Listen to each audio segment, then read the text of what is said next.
Bonsoir à tous, bienvenue sur Public Sénat, ravi de vous retrouver pour un nouveau numéro d'Allons plus loin. Nous sommes ensemble en direct pendant 2 heures. On va donc prendre le temps d'analyser et de questionner toute l'actualité politique et parlementaire. On va d'abord le faire avec notre invité du jour, Olivier Henno, bienvenue. Merci d'avoir accepté notre invitation. Vous êtes sénateur Union centriste du Nord. Vous allez réagir à différents sujets et notamment à cette nouvelle journée de mobilisation contre la réforme des retraites. Durant ces 2 heures, nous irons comme tous les jours en salle des conférences pour faire réagir d'autres sénateurs et sénatrices. Ce sera avec Quentin Calmet. Nous irons également dans l'hémicycle et ce sera aujourd'hui avec Alice Bardot. La voilà. Allons plus loin, c'est aussi le club. 3 intervenants qui ont des choses à vous dire. Avec nous aujourd'hui, Caroline Deschamps. Caroline, bienvenue. Chef du pôle web de Public Sénat. Un soutien inattendu aux grévistes sur Internet. Et oui, grève et jeux vidéo, un mariage improbable. Tiens, on a hâte de voir ça. Fanny Conqui fait aussi partie du club aujourd'hui. Fanny, bonsoir. Le projet de révision des lois de bioéthique arrive au Sénat la semaine prochaine. Vous nous direz comment les sénateurs appréhendent la question de la PMA pour toutes. Évidemment, à gauche, le texte fait l'unanimité. À droite, c'est très différent. Mais ça évolue, on verra ça avec notre invité. Tam Tranu fait aussi partie du club aujourd'hui. Tam, bienvenue. Toujours dans ce projet de loi bioéthique, il n'y a pas que la PMA. Il y a aussi la crainte d'une forme d'eugénisme, c'est ça ? Oui, on va parler des craintes sur le bébé zéro défaut avec cette question. Le mieux est-il l'ennemi du bien ? Bébé zéro défaut. Merci, à tout à l'heure. Dans une demi-heure, Sénat en clair. Nous reviendrons sur le vote au Sénat d'une réforme du régime d'indemnisation des catastrophes naturelles. Il faut dire qu'il datait de 1982. Il avait besoin d'une mise à jour au vu de l'intensification des aléas climatiques, des phénomènes qui vont se répéter, s'accentuer dès cette année, c'est ce que nous dit l'ONU. Alors comment s'adapter et surtout qui doit payer ? Hashtag ALPL si vous souhaitez réagir sur Twitter. Mais d'abord donc cette nouvelle journée de mobilisation contre la réforme des retraites. 6e jour de manifestation à l'appel de l'intersyndicale, des cortèges dans toute la France, notamment à Paris, sans issue, d'après Édouard Philippe. On posera la question à notre invité dans un instant. On en parle juste après les explications en images de Béatrice Finzan. On est là. Ils n'ont pas encore rendu les armes. En tête du cortège parisien, les syndicats affichent leur optimisme. Le gouvernement reste apparemment inflexible. On est d'autant plus déterminé qu'il sera déterminé. Et je pense que des journées comme ça, c'est pas la fin. Au contraire, c'est le début de nouvelles séquences de mobilisation. Évidemment, tout le monde n'a pas fait 42 jours d'affilée, y compris à la SNCF et la RATP. Mais à chaque temps fort, le niveau de grévistes augmente. Il y a de la solidarité. On n'a jamais vu autant de solidarité financière que dans ce mouvement. Donc il y a un vrai soutien majoritaire de l'opinion publique. Et bien ça réchauffe le cœur, comme on dit. Et puis ça fait qu'on est de plus en plus déterminés.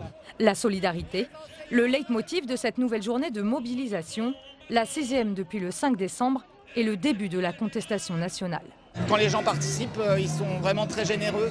C'est-à-dire qu'il y a vraiment du soutien, il y a du soutien de plein de personnes à qui on propose ça. L'autre leitmotiv, durer jusqu'au retrait. L'intersyndicale appelle la semaine prochaine à 3 jours d'action. Allons plus loin donc avec vous, Olivier Henno. Je le rappelle, vous êtes sénateur Union centriste du Nord. Vous êtes rapporteur de la commission spéciale sur le projet de loi relatif à la bioéthique. On y reviendra tout à l'heure et en détail dans le club. D'abord, cette actualité sociale qu'on vient de voir dans le sujet de Béatrice Finzan. 250 000 manifestants à Paris, selon la CGT. C'est moins que la semaine dernière. Est-ce que vous pensez que le mouvement est en train de s'essouffler ? Moi, je pense que cette question des retraites est assez symbolique du devoir de responsabilité qui est le nôtre. Je pense que les générations futures auront un jugement sévère pour cette période vis-à-vis des responsables politiques que nous sommes. Moi, je ne suis pas au cœur de la majorité, je suis UDI.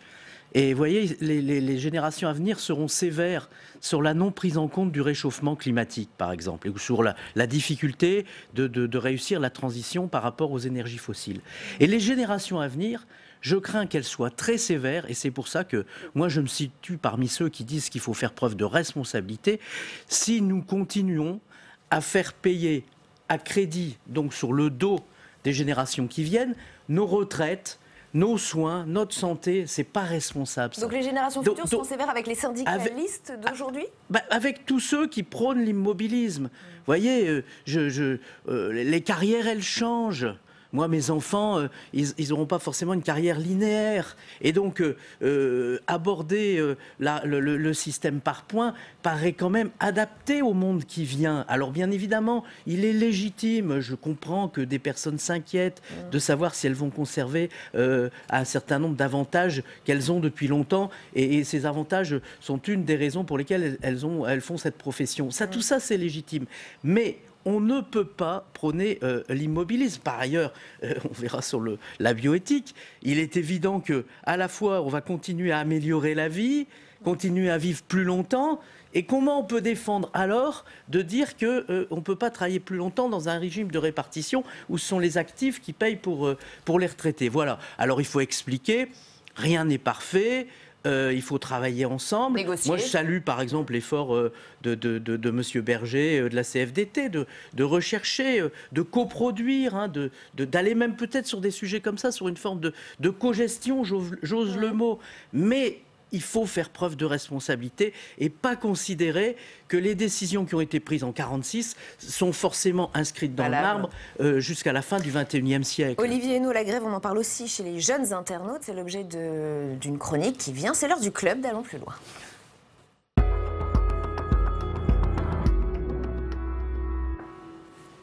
Et c'est l'objet de votre chronique, Caroline Deschamps. L'information passe un peu inaperçue, pourtant elle concerne des milliers de jeunes internautes. Ce qu'on appelle les gamers ont lancé des initiatives pour soutenir les grévistes. C'est ça, parce qu'on l'a vu, contre la réforme des retraites, il y a ceux qui battent le pavé, qui font grève, et puis il y a ceux qui jouent. Alors improbable, me direz-vous Rebecca, mais c'est bien une réalité. Des gamers, des amateurs de jeux vidéo ont eu l'idée depuis le début de la grève en décembre de mobiliser leur communauté pour les sensibiliser aux revendications sociales et collecter des fonds pour aider les grévistes. Ils se sont regroupés dans un collectif, le stream reconductible. Vous aurez compris le jeu de mots. Non, c'est du chinois pour moi. C'est un jeu de mots entre streaming. Streaming, c'est le direct sur Internet. Et reconductible, bien sûr, comme la grève. Et ces streamers, donc ces gamers, ces amateurs de jeux vidéo, ont créé une chaîne sur Twitch, la plateforme de diffusion en direct de jeux vidéo et de chat. Alors Twitch, ce sont des internautes qui jouent et qui se filment en même temps avec leur webcam en direct. Mais ça parle aussi de politique. Et nous, à Public Sénat, on le sait bien, puisqu'on a lancé l'année dernière sur Twitch une émission qui s'appelle Questions aux sénateurs tous les mercredis avec Jean Massier. Et ça, on connaît bien. Concrètement, concernant ce soutien à la grève, comment ça marche ? Alors qu'ils soient vidéastes, gamers ou artistes, tous, quand même, faut le dire, sont de sensibilité de gauche, voire d'extrême gauche, mais ils sont libres de proposer les contenus qu'ils souhaitent en fonction du moment que c'est un rapport, en fait, avec la grève. Exemple, une vidéaste, la développeuse du dimanche, a créé une partie de Sims, le célèbre jeu vidéo, j'espère que vous connaissez. Non. Je connais, en incarnant une personne âgée précaire qui doit se débrouiller dans un quartier riche. Alors certains proposent des discussions en live pour parler de la réforme des retraites, ou d'autres jouent tout simplement à leur jeu préféré avec des challenges et des appels aux dons, comme dans cette séquence. Regardez. Ensuite le cas miroir. Ok. Et ensuite l'étoile. Ok. C'est bon. Voilà. GG. Merci beaucoup Lola, tu nous as sauvé la vie. Incroyable. Merci beaucoup le chat d'être resté avec nous jusqu'au bout et de ne pas vous être enfui devant cette menace de bombe. On est à 11 519 €. Ah, on a passé les 11 500. Ça explose à l'Élysée de toute façon. Non, on laisse rien exploser. On est là pour protéger la grève et les grévistes. On laissera personne mourir. On enchaîne. C'est un monde parallèle. Hein. Mais ça rassemble quand même énormément de gens sur Twitch. Et d'ailleurs, le stream Reconductible, c'est une centaine de personnes qui se relaient bénévolement, qui se retrouvent tous les jeudis, vendredis et samedis quand il y a manif pour, en quelque sorte, organiser un piquet de grève virtuel, un chat et une sorte de téléthon, finalement, pour aider les grévistes. Et alors, est-ce que ça marche ? Eh bien oui, puisque pour le moment, là j'ai regardé le compteur, ils ont récolté plus de 135 millions d'euros et comptent continuer tant que le mouvement social perdure. Alors on peut se demander où va concrètement l'argent. Eh bien les dons collectés alimentent, c'est eux qui l'ont choisi, la caisse de grève lancée par la branche Infocom de la CGT.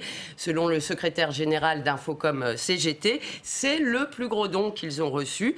Et évidemment, il est content, mais il apprécie surtout finalement que les jeunes s'impliquent à leur façon dans la mobilisation. Et alors d'ailleurs, face au succès, les initiateurs du stream Reconductible envisagent de réitérer l'expérience pour d'autres causes ou d'autres questions sociales.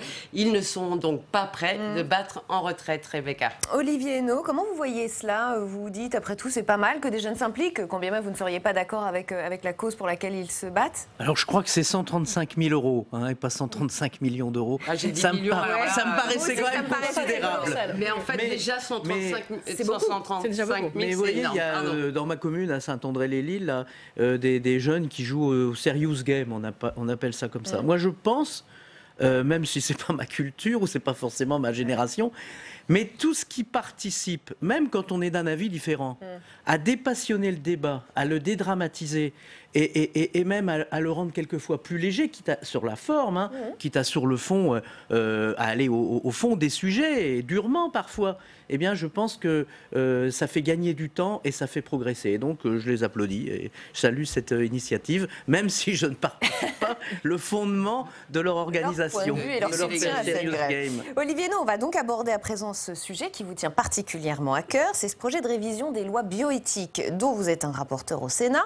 Avant d'en parler avec vous, on va se tourner vers Fanny Conqui, puisque vous, Fanny, vous vous êtes concentrée sur l'ouverture de la PMA à toutes les femmes et donc au point de vue des sénateurs dans leur ensemble. Oui, alors on rappelle que le projet de loi bioéthique a été adopté en première lecture à l'Assemblée nationale le 15 octobre dernier. Au Sénat, une commission spéciale a été créée. On l'a dit, Olivier Henno, vous êtes un des rapporteurs aux côtés de Muriel Jourda, sénatrice LR du Morbihan, Corinne Imbert, sénatrice LR de Charente-Maritime et de Bernard Jomier, sénateur socialiste de Paris. De très nombreuses auditions ont été organisées dans les semaines précédentes avec des acteurs du monde religieux, associatif, des experts des questions médicales et éthiques. On rappelle que sur l'article 1er, l'article qui autorise donc la PMA pour toutes les femmes, y compris donc les femmes célibataires et les couples de femmes, eh bien au Sénat, les avis sont très partagés. D'un côté, il y a ceux qui sont pour.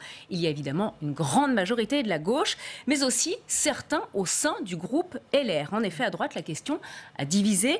Il y a par exemple Alain Milon, président de la commission spéciale de bioéthique.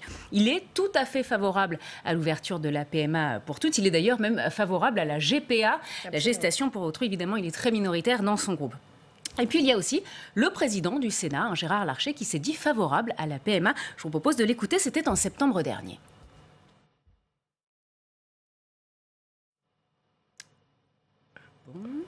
Bon, visiblement, on a un petit souci de son. Bon, il est favorable donc à l'ouverture de la PMA. Et puis de l'autre côté, il y a ceux qui sont farouchement opposés à cette mesure. Chez les LREM, par exemple, il y a le sénateur des Bouches-du-Rhône, Michel Amiel. Il a donc une position très très minoritaire au sein de son groupe. Et puis à droite, bien sûr, ils sont très nombreux.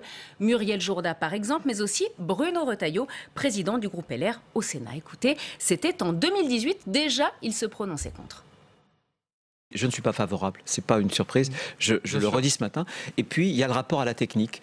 Moi, je pense que ce n'est pas parce que la technique le permet quelque chose qu'il faut automatiquement le légaliser. Je pense que, bien sûr, il y a des désirs personnels, mais ces désirs personnels doivent toujours être mis en balance avec non pas le droit à l'enfant, mais le droit de l'enfant, qui est un droit imprescriptible. Et je pense qu'il faudra en tenir compte. Et puis enfin, il y a ceux qui s'étaient dit prêts à réfléchir sur cette question, sur ce sujet, même si cela ne va pas forcément dans leur sens et dans le sens de leurs convictions religieuses. Par exemple, écoutez, Roger Carucci, c'était en octobre dernier, il était sur notre plateau. Je suis quelqu'un d'extrêmement construit. Et donc, je fais partie de la commission spéciale qui va travailler sur ce texte bioéthique. A priori, comme ça, je suis plutôt favorable à la PMA. Mais j'ai des convictions religieuses, morales, mentales, et donc je veux faire les 2 mois de travail qui vont être les auditions. Je dirai ma position au terme. Je veux auditionner, comprendre et dire à ce moment-là où j'en suis. Et donc, Fanny, la semaine dernière, le texte a été examiné en commission et les sénateurs ont donné leur feu vert à l'ouverture de la PMA pour toutes. Oui, alors il faut préciser qu'il y avait 267 amendements, c'est très peu. Par exemple, c'est 10 fois moins qu'à l'Assemblée nationale. Et on l'a vu, on vient de le voir à l'instant, les avis étaient très divisés. Et finalement, la Commission a donc donné son feu vert à la PMA pour toutes. Bruno Retailleau et Muriel Jourda, co-rapporteurs du texte, avaient déposé un amendement pour retirer ce fameux article 1 qui ouvre la PMA pour toutes, mais il a été rejeté par 18 voix contre 14. Cependant, l'article 1 a été voté avec des réserves, des amendements. Le remboursement, par exemple, serait maintenu uniquement pour les PMA dites pour des raisons médicales, donc pour les couples hétérosexuels. En revanche, pour les PMA dites sociétales, pour les couples de femmes ou les femmes seules, eh bien, cela ne serait pas pris en charge par l'assurance maladie. Dernière précision. Enfin, on rappelle que ce projet de loi doit être discuté en séance. Ce sera à partir de la semaine prochaine, le 21 janvier. Et le vote final est prévu le 4 février. Et on va le suivre de très près, évidemment. Olivier Henno, vous faites partie de ceux qui ont évolué sur ce sujet ? Oui. Pas spécifiquement à l'occasion de ces auditions. D'accord. Mais effectivement, moi je suis démocrate chrétien. Si je m'identifie à une idéologie politique. Et donc, si on m'avait interrogé il y a 10, 15 ans sur cette question, j'aurais probablement été opposé. Mais en tant que maire, avant d'être sénateur de ma commune de Saint-André, j'ai constaté que l'essentiel, c'était l'amour et le désir d'enfant. Et j'ai rencontré des personnes qui parfois avaient fait une PMA. Nous, on n'est pas loin de la Belgique, elle est autorisée, ou parfois en Espagne.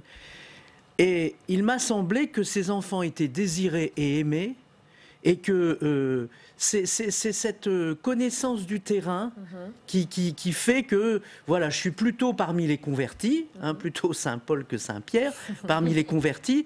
Mais voilà, vous voyez, l'éthique à la française. Dans ces auditions, je pense, je dis toujours, nous avons rencontré l'excellence française. Tous ces chercheurs, ces biologistes, ces grands médecins. Il y a une question qui vous a particulièrement marqué. Ah oui, celle des professeurs Friedman, Nizan et Mattei. Là, vraiment. Vous voyez, c'est quand même des personnes, à la fois des grands chercheurs, mais des gens qui ont une conscience humaine, ne font pas n'importe quoi. Et donc, l'éthique à la française, c'est la bienveillance, l'attention aux plus fragiles, la gratuité du don. Mais ce n'est pas la crainte de l'avenir. C'est bien évidemment considérer que la science ne doit pas tout faire, la science n'est pas le remède à tout, il faut l'encadrer, c'est ça l'éthique à la française. C'est tout à fait différent de ce qui se passe aux États-Unis, ils ne se posent pas ces questions, puisque là ce sont les aspirations individuelles. Si on reste sur la PMA pour toutes, pardonnez-moi, cette question du remboursement par la sécurité sociale par exemple, vous êtes pour aussi un remboursement de je vais vous dire, alors sur cette question précisément, s'il s'agit d'un choix personnel, je ne suis pas forcément favorable au remboursement, mais j'ai pas de certitude, il y a une part de doute dans tout ça. Peut-être que le débat fait progresser aussi. En revanche, quand il s'agit de questions purement médicales, le remboursement s'impose. Mais je ne voudrais pas non plus que sur cette question, on vienne finalement appauvrir la nature du débat. Je pense que cette question de la PMA, c'est la question de dire, voilà, le plus important, et d'abord, ça ne va pas révolutionner, tous les couples ne vont pas faire la PMA, il faut relativiser, il faut dédramatiser. Mais je pense que le désir et l'amour de l'enfant, il est tellement fort, et cette aspiration de la société, parce que c'est ça aussi l'éthique à la française, c'est accompagner les évolutions de la société. Et donc il est temps, je pense, d'être favorable à la PMA étendue aux femmes seules et aux couples de femmes. Un point de vue très clair. Tam Traduit, vous êtes également penché sur ce projet de révision des lois bioéthiques, mais sur d'autres volets un peu moins connus, parce qu'éclipsés justement par ce débat sur la PMA, et qui pose cette fois la question de l'eugénisme. féminisme. Il y aurait des risques, selon certains. Est-ce que vous pouvez nous expliquer tout cela? Oui, c'est un pavé dans la mare qui a été jeté hier dans le quotidien Le Monde. José Bové, qu'on ne présente plus, mais aussi le philosophe Dominique Bourg ou encore le biologiste Jacques Testard lancent l'alerte dans une tribune. Nous ne voulons pas d'une humanité génétiquement modifiée, peut-on lire. Pour eux, le projet de loi de bioéthique comporte des risques eugénistes, vous l'avez dit, car il va faciliter la manipulation de l'embryon humain. Dans cette tribune, ils expliquent notamment que le texte permet de fabriquer des gamètes artificielles à partir de cellules banales de chaque patient, je reprends leurs termes, et ces gamètes potentiellement innombrables pourraient à leur tour permettre de créer de très nombreux embryons. Et parmi ces embryons, on pourrait alors choisir, et alors il pose une question: qui refuserait alors, dans le futur, la promesse d'un bébé zéro défaut? Ouais, l'expression fait un peu peur. Un bébé zéro défaut, c'est clairement digne d'un film de science-fiction, là. Et oui, on a en tête tout de suite Le meilleur des mondes d'Aldous Huxley ou encore Bienvenue à Gattaca, des mondes où les hommes sont fabriqués seulement en laboratoire, des visions de cauchemars qui appartiennent pour l'instant seulement à la littérature ou encore au cinéma. En France, en tout cas, c'est impossible aujourd'hui, bien sûr, de choisir son bébé fait par fécondation in vitro. Mais vous l'avez dit, tout le monde n'a pas la même éthique, tous les pays ne fonctionnent pas de la même manière. Aux États-Unis ou encore en Thaïlande, on peut par exemple choisir le sexe de l'enfant à naître. Et attention, accrochez-vous, il y a aussi eu une expérience qui a été menée en Chine. Début 2013, la Chine a lancé un programme de séquençage de l'ADN des surdoués avec l'objectif avoué à terme de permettre aux couples qui ont recours à la fécondation in vitro d'avoir les embryons les plus intelligents possibles. Et tout cela pour finalement améliorer le QI général de la population, cela sans qu'il y ait aucun débat éthique. En 2014, la presse, mais c'est la presse internationale qui s'en était émue, et depuis, eh bien, ces expériences, elles se font beaucoup plus discrètes, mais ça montre que les débats ne sont pas du tout les mêmes partout. Si on revient à notre texte, celui qui arrive la semaine prochaine au Sénat, est-ce qu'on court vraiment ce genre de risque? Écoutez, c'est un débat très complexe. Prenez par exemple la question du diagnostic préimplantatoire. Aujourd'hui, lorsque vous faites une FIV, une fécondation in vitro, vous ne pouvez pas, c'est la loi, vous ne pouvez pas vérifier que votre embryon est sain avant de l'implanter. Vérifier qu'il est viable. Il faut l'implanter et alors seulement vous pouvez faire les examens. Ça veut dire que l'on implante des embryons qui ne sont pas viables, qui vont aboutir à une fausse couche alors qu'on pourrait vérifier avant de les implanter. Écoutez justement eh bien, le professeur René Friedman que vous avez cité tout à l'heure, le père du bébé éprouvette, il plaide pour changer la loi, il a plaidé donc devant vous, devant les sénateurs. Pourquoi transférer alors que ça va être un échec ? Pourquoi transférer alors que ça va être une fausse couche? Pourquoi congeler ces embryons en faisant attendre et perdre du temps et perdre des années alors que ça ne va pas marcher? L'objectif, il est d'essayer d'éviter des échecs répétés et des déceptions. C'est une violence faite aux femmes et aux couples lorsque nous sommes en train de faire un transfert d'un embryon alors que c'est la 4e tentative et que nous n'avons aucune notion, alors qu'on pourrait l'avoir, du diagnostic et de ce qu'on lui propose. Voilà, c'est une violence, ajoute-t-il, une violence psychique, physique, économique que l'on pourrait s'éviter, une embûche de moins pour ces couples pour qui avoir un enfant, c'est très souvent, bien sûr, le parcours du combattant. Et oui, ça paraît évident. Où est le débat? Pourquoi on ne le permet pas? Parce que, et ça certains le soulèvent, cela pourrait aussi par exemple créer une injustice vis-à-vis de ceux qui conçoivent leurs enfants naturellement et qui par définition, bien sûr, ne peuvent pas avoir un embryon implanté et donc un diagnostic préimplantatoire, voire certains posent la question, est-ce que des couples qui pourtant pourraient avoir leurs enfants naturellement seraient finalement tentés d'avoir recours à une FIV pour avoir droit au diagnostic préimplantatoire et donc ainsi réduire les risques? Enfin, bien sûr, la crainte ultime, c'est ce qu'on voit dans d'autres pays, c'est qu'on finisse par choisir les embryons et qu'on ait donc la tentation du bébé à la carte. Olivier Henno, vous l'avez dit, cette audition de René Friedman et d'autres professeurs de médecine vous a beaucoup marqué. Est-ce qu'il vous a convaincu sur le fait d'autoriser les diagnostics préimplantatoires? D'abord, je vous félicite d'aborder ce débat sur la loi bioéthique, pas uniquement centré sur la PMA. Parce que je pense que ces questions sont beaucoup plus importantes pour notre avenir que les 4 premiers articles sur la PMA, qui ne sont pas sans importance. Mais là, on est vraiment au cœur du sujet. Moi, je vais vous dire, je pense que l'éthique à la française, vous avez évoqué, les États-Unis, c'est les aspirations individuelles, la Chine, c'est les décisions d'État, et ils ne se posent pas toutes ces questions, et on est très regardé de se poser toutes ces questions.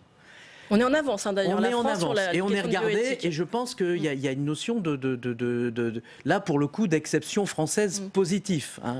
Bon. Moi, je vais vous dire, je pense que la question n'est pas l'interdiction sur tous ces sujets.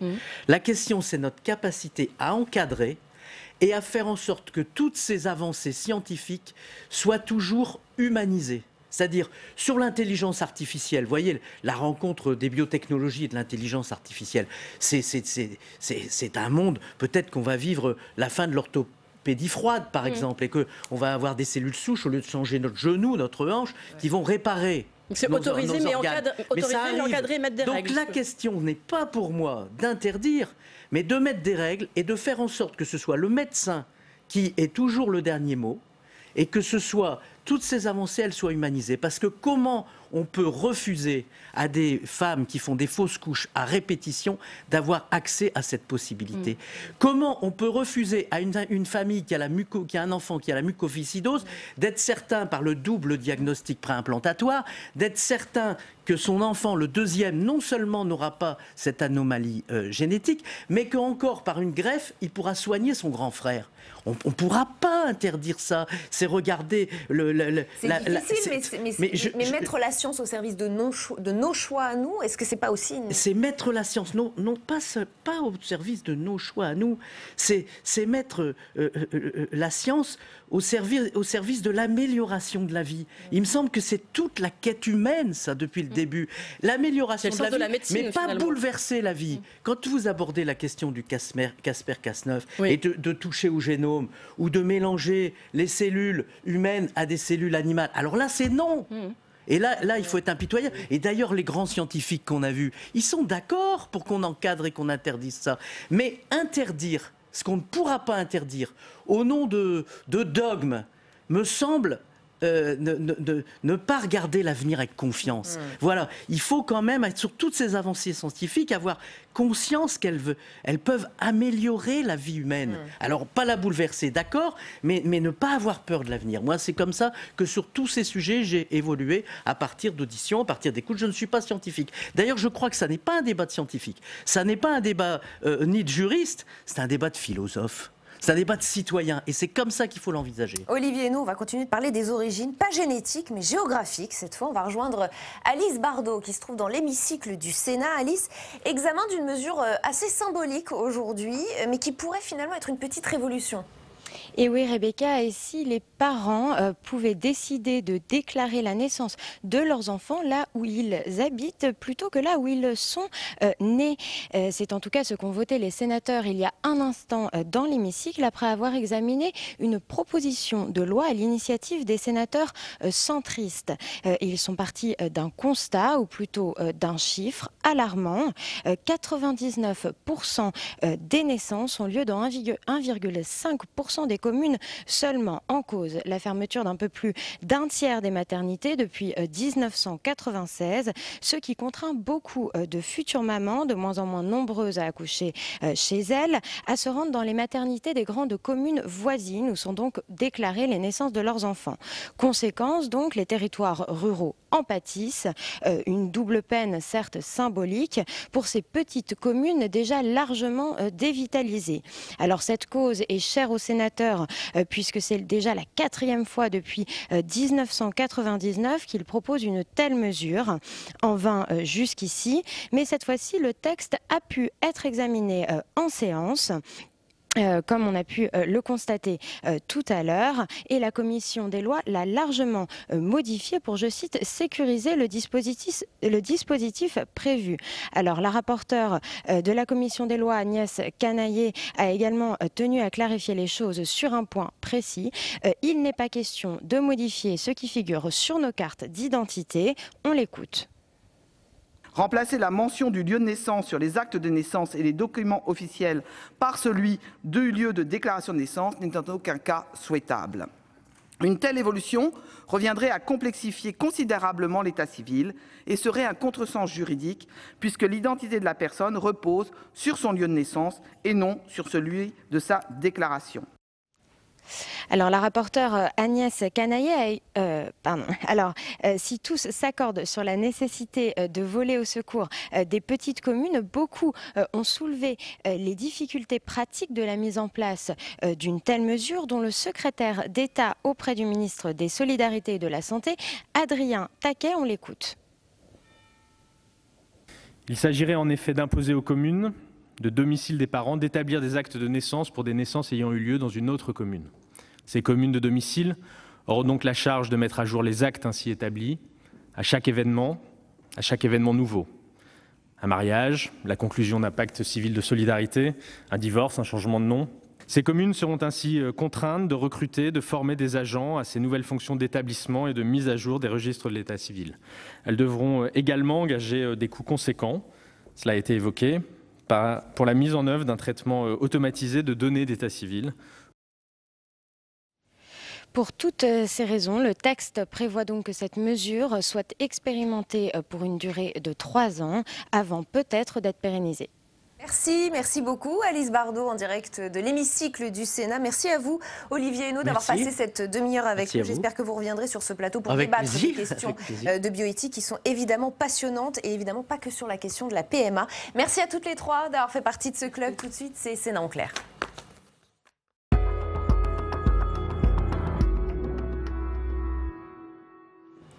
Sénat en clair, consacré à un texte voté à l'unanimité hier au Sénat, une réforme du régime qui vous indemnise si vous avez été victime d'une catastrophe naturelle.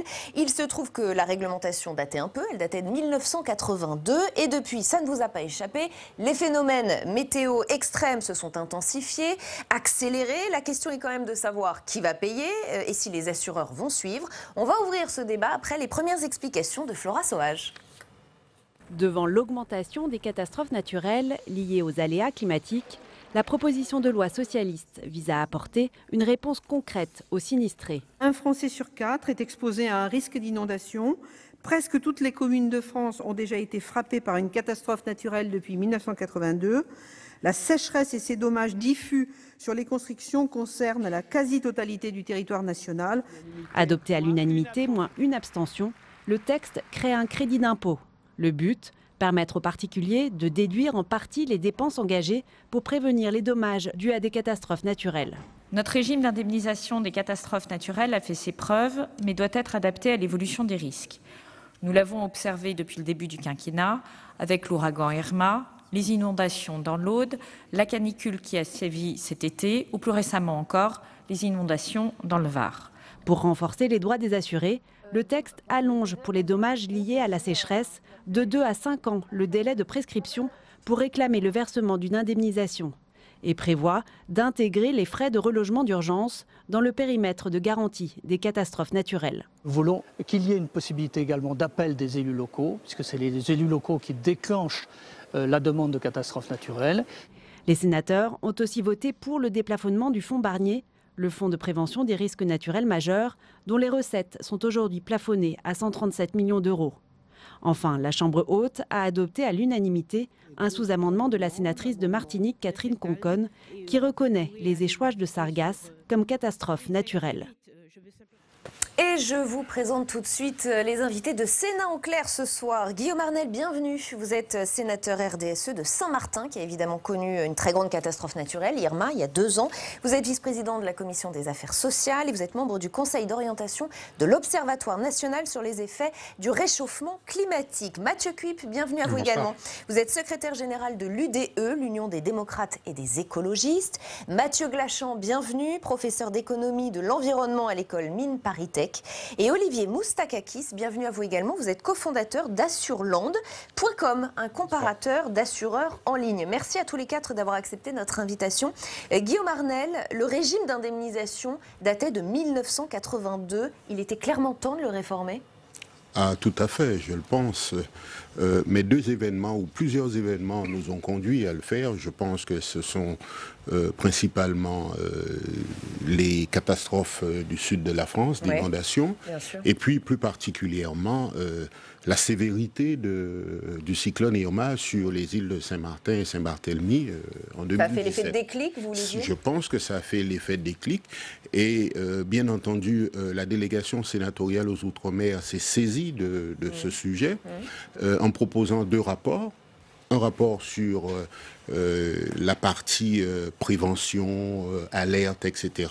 Et puis un deuxième rapport sur la résilience des populations et des territoires et bien entendu la reconstruction. Et dans ce deuxième volet, nous avons fait un certain nombre de préconisations qui nous ont permis d'identifier un certain nombre de difficultés, notamment les constructions illégales à la limite en bordure littorale ou des cours d'eau. L'inadaptation des plans locaux d'urbanisme et des plans communaux de sauvegarde qui ne sont pas toujours en conformité avec la réglementation et bien entendu cette façon que nous avons de toujours dire nous avons connu le pire et que les choses iront en s'améliorant. Malheureusement, Irma nous a prouvé qu'il faut faire attention. Et puis, d'ailleurs, la crispation... Ça veut dire qu'on réagit après coup. On réagit, mais je veux simplement dire en préambule, pour faire un clin d'œil à mon territoire, Saint-Martin, c'est que les difficultés soulevées par le PPRN par anticipation est encore un élément fort qui nous fait comprendre qu'on ne peut pas reproduire les mêmes erreurs du passé. Mathieu Cuip, ça y est, avec ce texte, on peut dire qu'on va apporter une réponse plus rapide, plus efficace aux sinistrés, à tous ceux qui seront victimes de catastrophes naturelles. On peut dire que maintenant, on a une réglementation efficace, à jour. Indéniablement, elle est bien plus efficace que celle qu'on avait en vigueur depuis 35 ans. C'était pas difficile. Il y a un certain nombre de mesures dans ce texte, et il faut quand même souligner l'excellent travail de la délégation aux Outre-mer du Sénat et globalement de cette Chambre, notamment dans l'appui aux collectivités locales en matière à la fois de gestion des risques et aussi en cas d'incident majeur, et vous en parliez à l'instant dans votre territoire, notamment Irma, mais aussi on a en tête les inondations dans l'Ouest il y a quelques années, on pense à la Faute-sur-Mer et du sud de la France, l'appui aux maires notamment en cas de gestion de ces sinistres-là. Et puis, de toute façon, aujourd'hui, il y a une prise de conscience générale sur l'urgence climatique. Donc là, ce texte permet aux collectivités locales, aux particuliers de mieux gérer en cas de sinistre, mais en réalité, maintenant, il faut accélérer aussi sur toute la question de la prévention.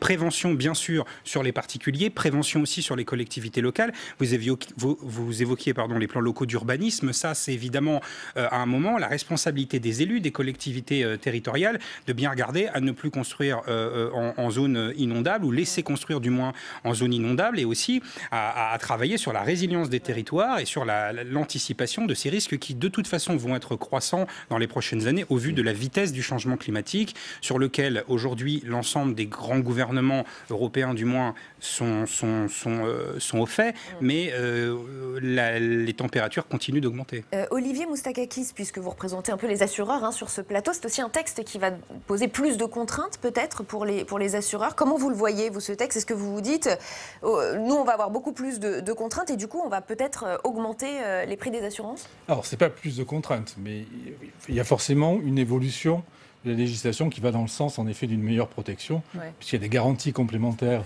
notamment orage et grêle, qui vont être intégrés dans la catastrophe naturelle. Il y a des délais de prescription qui sont étendus, etc. De 2 à 5 ans. Voilà, de 2 à 5 ans, pour pouvoir faire des recours et autres. Donc, on va dans le bon sens par rapport à ça.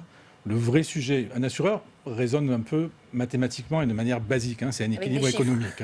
Donc, à un moment donné, il encaisse des primes et il paye des sinistres. Donc, il indemnise les assurés.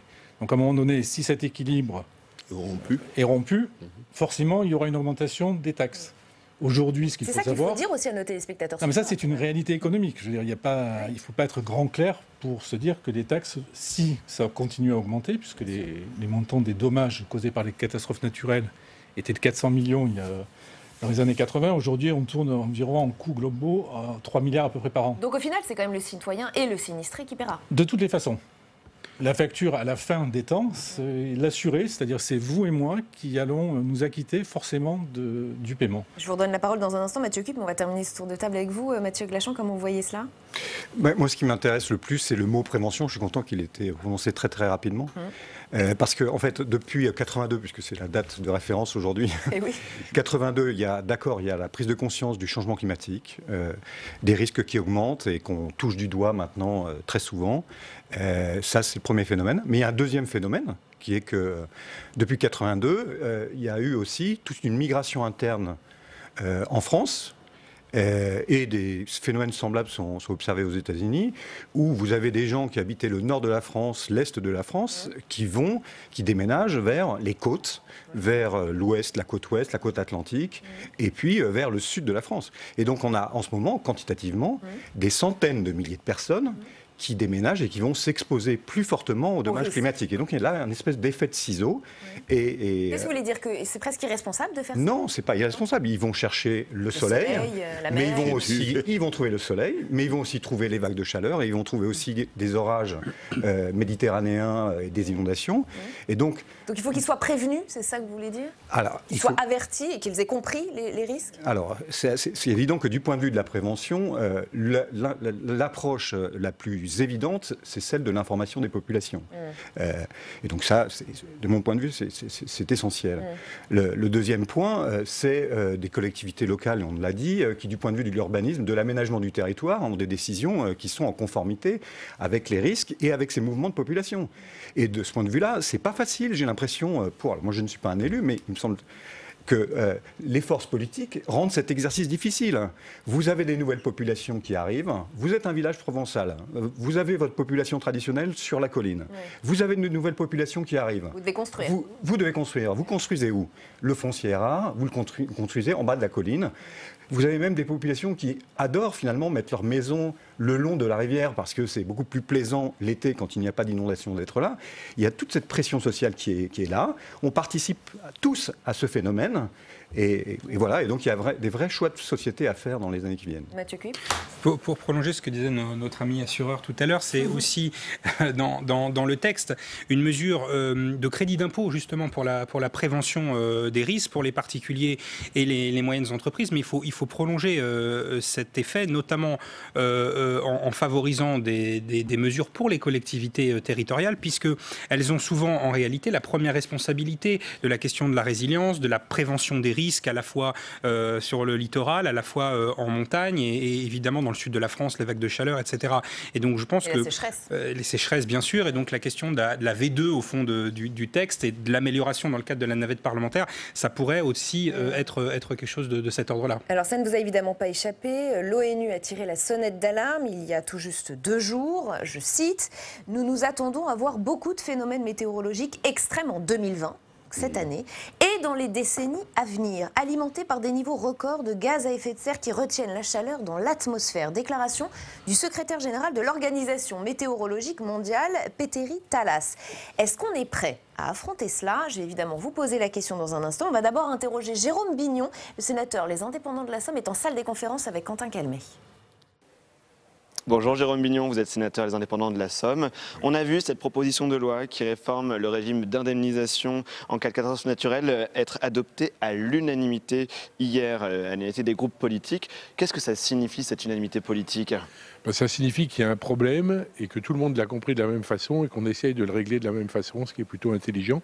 Mais récemment, on a voté un texte sur l'hyperfréquentation des sites touristique et donner des moyens aux maires. On a voté à l'unanimité aussi, ce qui est quand même assez plaisant parce que ça veut dire qu'il y a un travail intelligent qui est fait ensemble et qu'on passe au-dessus de nos divergences politiciennes qui sont parfois un peu vaines et on trouve des solutions. On se souvient de ce rapport au Sénat sur l'adaptation de la France au dérèglement climatique à l'horizon de 2050.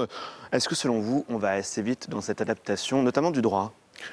Le droit, on va assez vite. Ce qu'il faut, c'est aller plus vite dans l'adaptation de la mise en œuvre du droit. Je pense que les textes sont là. Le problème, c'est de les appliquer et de faire en sorte que la prise de conscience qui est réelle aujourd'hui soit suivie d'effets et de moyens. Est-ce que vous auriez des exemples concrets de choses sur lesquelles l'État rechigne ou même les collectivités locales, alors qu'il y a une urgence concrète? Là, on a parlé des épisodes de sécheresse, on a vu aussi les épisodes d'inondation. Est-ce que là-dessus, on ne devrait pas être en train déjà d'adapter le bâti ou autre? On est déjà en train d'adapter le bâti. Il faudrait probablement accélérer, parce que c'est quand même à des gros postes de consommation d'énergie, donc d'émissions de gaz à effet de serre. Il faudrait probablement accélérer la recherche sur un certain nombre de sujets comme l'hydrogène, parce que c'est vraiment probablement une solution extrêmement intéressante. Tout le monde en convient. Peut-être qu'en mettant plus de moyens, en y travaillant plus de façon internationale, on pourra aller plus vite. On pourrait essayer de rendre électrique davantage de voitures. Je pense que là aussi, c'est une solution. Quand on se balade dans les rues de Paris en ce moment, ces journées de grève de transport en commun, non seulement on marche, mais en plus on marche dans une atmosphère qui est détestable. Une dernière question, on parle de ce consensus politique autour du texte d'hier. Est-ce que vous diriez qu'il y a aussi ce consensus pour dire qu'il y a bien un dérèglement climatique, y compris ici au Sénat, où on a pu voir les sénateurs de droite parfois ne pas en convenir? Là, vous le dites, il y a aujourd'hui ce consensus. Il progresse, je m'en réjouis. Tout le monde, vous savez, il faut toujours avoir de l'indulgence pour ceux qui rechignent à admettre quelque chose qui est difficile. Mais en même temps, je vois beaucoup de progrès sur les pertes de biodives, sur les épisodes climatiques. La nature nous aide quelque part, parce qu'elle c'est une formidable démonstratrice de ce qui nous attend si on ne va pas plus vite. Et puis les jeunes aussi, je crois, interpellent leurs parents et leurs grands-parents, et donc ça c'est plutôt quelque chose de sympa et qui permet d'aller plus vite. Donc le problème, c'est que ça ne nous empêchera pas d'avoir à gérer des catastrophes qui sont déjà là, on l'a vu à plusieurs reprises cet hiver. Eh bien, merci beaucoup Jérôme Bignon d'avoir répondu à nos questions sur Public Sénat. Merci Quentin. Guillaume Arnel, on comprend bien, il y a moins de freins, mais pour autant il faut encore accélérer. Ah oui, tout à fait. Les exemples au quotidien nous montrent qu'il faut aller beaucoup plus vite. Il faut aller beaucoup plus vite dans les lois, dans l'application de la loi, mais il faut aller beaucoup plus vite au niveau des élus dans une démarche pédagogique. Il faut faire comprendre à notre population les risques auxquels ils seront confrontés, parce que tout le monde n'a pas nécessairement la même expérience ou ne voit pas les choses de la même façon. Vous avez fait face à des discours climato-sceptiques ou des gens qui vous ont dit... si, il y a toujours des climato-sceptiques, y compris sur mon territoire, et au regard de l'ampleur des dégâts, des gens qui aujourd'hui se disent qu'on peut reconstruire. On a l'habitude, chaque année, c'est pareil. Sauf que la responsabilité, en cas de mort d'homme, incombe aux élus qui ont laissé faire. Et à ce titre-là, je suis tout à fait d'accord qu'il y a une responsabilité énorme de la part des élus pour échapper à cette pression aussi de la population, pour des raisons électoralistes aussi, disons-le, aussi pour des raisons économiques aussi, de laisser faire sur l'aménagement, ou en tout cas d'inverser la courbe sur l'aménagement du territoire, alors qu'au contraire, nous devions mieux organiser, mieux protéger et de faire en sorte que nos populations ne soient pas aussi exposées aux phénomènes qui vont aller en s'amplifiant, d'une part, et deuxièmement, pas en rapidité, mais en fréquence également. Mathieu Glachon, on parle d'une vraie responsabilité des élus, notamment peut-être pour avoir freiné au début, parce qu'ils sont aussi tiraillés entre des enjeux effectivement économiques, financiers, sociaux, sociétaux. Oui, effectivement. Une partie des actions qui permettent de prévenir, non pas les catastrophes, mais de réduire l'ampleur des dommages quand elles arrivent. Les catastrophes sont inévitables. Enfin, en tout cas, à court terme, pas tout à fait à long terme, puisqu'on peut aussi réduire nos émissions de gaz à effet de serre. C'est un autre sujet. C'est un autre sujet. Ce qu'on peut prévenir, c'est l'ampleur des coûts. Et c'est vrai que de nombreuses actions qui sont disponibles pour le faire, elles relèvent des individus, des ménages. Je tiens à dire, moi, ça, qu'il y a une responsabilité individuelle des futures victimes. C'est un peu cruel de le dire, mais il y a une responsabilité individuelle. Et puis, sur un certain nombre de choix, et en particulier de localisation des activités, d'urbanisme, il y a une responsabilité importante importante des élus. Des élus locaux en particulier. Je voudrais qu'on écoute peut-être un nouvel extrait de séance d'hier au Sénat. Nicole Bonnefoy, sénatrice PS de la Charente, auteure du texte voté, pointait aussi les difficultés de procédure actuelle pour les victimes de catastrophes naturelles. Et je me tournerai vers vous dans un instant. On l'écoute d'abord. Le système actuel reste incompréhensible et injuste pour de nombreux sinistrés. Les remontées de terrain dont nous avons été destinataires dressent un bilan sans appel de ce système. Opacité de la procédure de reconnaissance de l'état de catastrophe naturelle, inintelligibilité des critères utilisés, manque d'explications sur les motifs des décisions prises, délai d'instruction extrêmement long, etc. Les griefs retenus par les sinistrés à l'encontre du régime d'indemnisation sont légion et conduisent souvent à une remise en cause de la légitimité des décisions de non-reconnaissance. Il n'est effectivement pas acceptable qu'après avoir tout perdu lors d'une catastrophe, nos concitoyens n'aient d'autre choix que de s'engager pendant plusieurs années dans un véritable parcours du combattant pour tenter souvent en vain d'obtenir une aide des pouvoirs publics ou des assureurs. Olivier Moustakakis, ça c'est vrai que c'est un discours unanime parmi les sinistrés qu'on peut entendre après une catastrophe, que c'est le parcours du combattant. Alors plusieurs responsables, mais aussi le parcours du combattant pour avoir de l'argent par l'assurance. Alors c'est le parcours du combattant à partir du moment où il n'y a pas eu reconnaissance par l'État de l'état de catastrophe naturelle. Ça, c'est donc c'est la faute de l'État qui le reconnaît trop tard, trop les tard, assureurs. ou pas suffisamment, ou une commune a été déclarée en catastrophe naturelle et puis la commune voisine pas l'autre. Donc toutes les mesures en termes de transparence sur les décisions qui sont prises pour déclarer l'état de catastrophe naturelle vont clairement dans le bon sens. À partir du moment où ça a été déclaré, les assureurs sont plutôt de bons enfants là-dessus et ils font leur boulot, clairement, pour être un peu trivial. Et puis il y a la procédure qui se met en place. Après, il y a des experts qui doivent passer, mais quand vous avez des inondations, il faut attendre pour mesurer réellement l'étendue des dégâts que ce soit sec. Donc ça, malheureusement, il y a des délais incompressibles. Parfois, il faut 6 mois, 1 an pour constater l'intégralité. Mais est-ce que les assureurs ne demandent pas, par exemple, des photos impossibles à prendre, des documents impossibles à retrouver, puisqu'ils ont été... Non. Là-dessus, la procédure est accélérée. À partir du moment où il y a un état de catastrophe naturelle qui est déclaré, il y a une procédure qui est claire, qui est rodée. Les assureurs mettent même sur place des agents sur place et des experts pour... Alors après, si l'État n'a pas été déclaré, il y a un expert qui est missionné. Et puis là, après, ça peut être en effet une bataille d'experts sur le montant des dommages, etc. Mais en règle générale, il n'y a pas trop de problématiques à ce niveau-là. Le vrai sujet de fond, je pense, mais qui est vraiment quelque part un sujet de société, et un sujet plus politique, je m'adresse à vous, monsieur le sénateur, c'est je pense qu'on est dans une spirale, il faut sortir d'une spirale un peu vicieuse, où in fine, j'ai un montant de dommages, je suis indemnisé, j'ai une cotisation que je paye, j'augmente quand les dommages et le coût de mes dommages augmentent, je vais augmenter les taxes parce qu'à un moment donné, je ne vais plus pouvoir payer l'indemnisation, etc. Et on est un peu quand même dans ce cercle-là.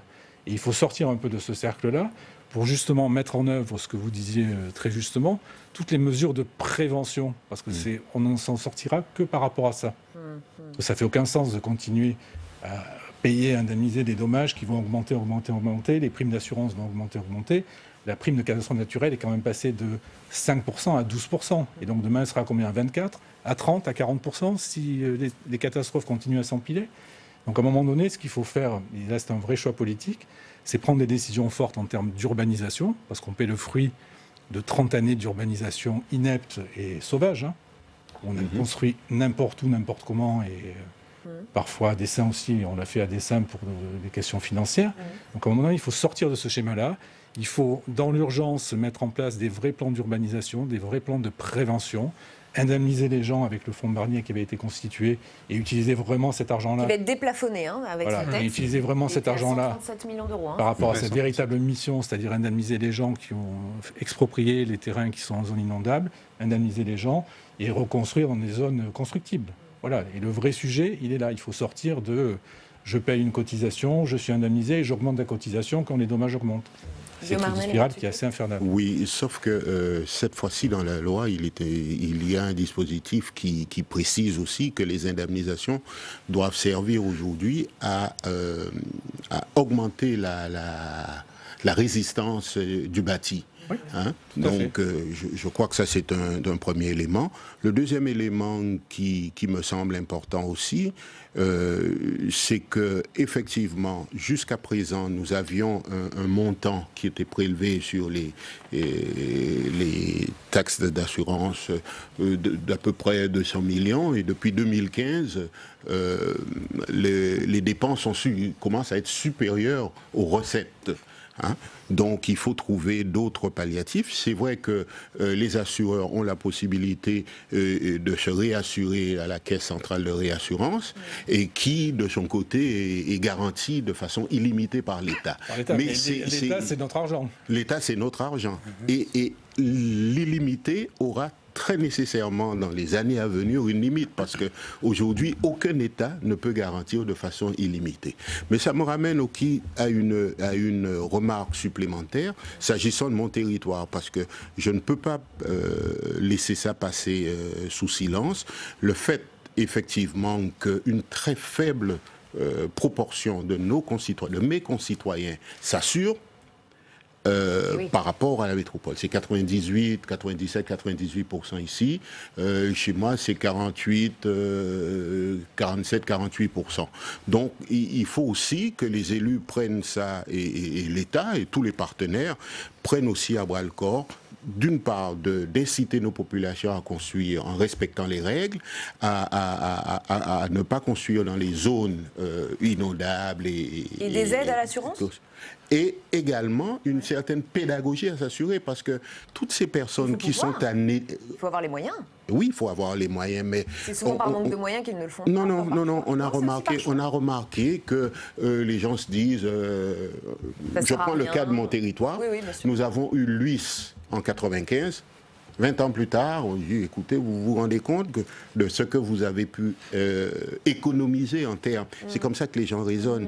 Et ce n'est pas forcément. Et c'est sur ce réchauffement climatique et sur cette augmentation de la fréquence et de l'intensité qu'on va s'appuyer pour dire, écoutez, ne faites pas l'impasse sur une nation. De toute façon, la garantie catastrophe naturelle n'est valable et ne s'applique que pour les produits dommages. Hein. C'est-à-dire que votre véhicule, par exemple automobile, si vous êtes uniquement assuré en responsabilité civile, n'a pas la garantie catastrophe naturelle. Il faut avoir une garantie vol ou régulace en plus pour pouvoir activer cette garantie catastrophe naturelle. Et l'assurance habitation, il faut le savoir, n'est pas obligatoire. Elle est obligatoire si vous êtes propriétaire en logement social, ou si vous êtes locataire. Mais je suis propriétaire d'une maison, je ne suis pas obligé. Je peux tout à fait, librement, décider de ne pas m'assurer. Une petite question quand même sur la déclaration de catastrophe naturelle par l'État. Comment ça se décide? Qui le décide? Est-ce que ce sont les bonnes personnes? Pourquoi une commune plutôt que l'autre?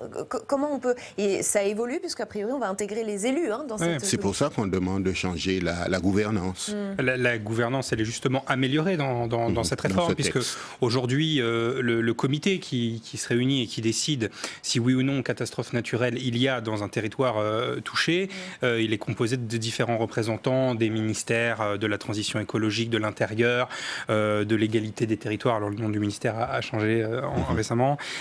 Et aujourd'hui, en fait, la demande qui était portée aussi par les maires, par les collectivités locales, c'était de pouvoir y siéger pour au mieux se faire entendre en réalité et pour pouvoir exposer à ce comité qui est un peu centralisé à Paris, etc. Je ne veux pas utiliser ce terme-là parce que je suis sûr que ce sont des fonctionnaires, des moins déconnectés du territoire concerné par la catastrophe naturelle. Et donc, par conséquent, le fait que les élus aujourd'hui puissent y faire entendre leur voix, ça permet peut-être d'accélérer encore le délai de classement en état de catastrophe naturelle et de mieux évaluer aussi les dégâts, et notamment avec cette nouvelle cellule qui, cette fois, va être dans chaque département sur le terrain, donc des fonctionnaires de l'État déconcentrés qui auront eux-mêmes une connaissance du terrain pour y vivre et pour y être au quotidien et pour évaluer au mieux, très vite, dès que la catastrophe a frappé un territoire, les dégâts et faire un peu de lobbying au fond sur le classement catastrophe naturelle. Et on va s'arrêter là. Merci infiniment à tous les quatre d'avoir participé à ce Sénat en clair. La suite de LPLC, le match des idées, le grand débat. Mais d'abord, retour sur les moments forts de Bonjour chez vous. Oriane Mancini recevait ce matin Olivier Dussopt, secrétaire d'État auprès du ministre de l'Action et des Comptes publics. On va parler de la pénibilité. Les syndicats de fonctionnaires, notamment CGT, FO Solidaires, ont boycotté les réunions bilatérales prévues avec vous cette semaine sur cette question de la pénibilité. Rien n'est négociable, c'est ce qu'ils disent. Qu'est-ce que vous leur répondez? Moi, je travaille avec ceux qui veulent avancer. Et parmi les 9 organisations syndicales, 6 me rencontrent cette semaine pour évoquer la question de la pénibilité. Aujourd'hui, la pénibilité n'est pas prise en compte dans la fonction publique. Vous avez des agents publics qui sont exposés à un des 6 facteurs ou à plusieurs des 6 facteurs de pénibilité et qui n'ont aucune prise en compte, aucun avantage, aucune contrepartie. Les organisations syndicales, 6 sur 9, me font des propositions. Certaines sont des points de désaccord parce que nous sommes dans la discussion. D'autres sont des points sur lesquels nous pouvons avancer. Nous avons dit que nous étions ouverts à un travail pour améliorer la définition des fameux critères. Le Premier ministre a dit par exemple que le fait de devoir faire minimum 120 nuits par an pour être reconnu comme travailleur de nuit pouvait être revu à la baisse pour couvrir plus de personnes. Hier, les organisations syndicales réformistes, je pense notamment à la CFDT, à l'UNSA, m'ont indiqué qu'ils souhaitaient une réflexion sur ce qu'on appelle les polyfacteurs. C'est un peu technique, mais ce sont des agents publics, mais c'est valable dans le privé, qui sont exposés à plusieurs facteurs de pénibilité, mais jamais suffisamment pour pouvoir en valider un et en déclencher un au sens des règles actuelles. Certains m'ont aussi évoqué la question de la pénibilité tout au long de la carrière. Il y a des points sur lesquels nous pouvons avancer. Et il y a un point auquel, qu'est-ce que vous êtes prêt à accepter? Ceux que je viens d'évoquer, par exemple, vous pourriez les accepter? Nous travaillons sur ces points-là et ils se sont engagés à me fournir des propositions techniques pour que nous puissions les étudier et les confronter avec nos propres pistes de travail.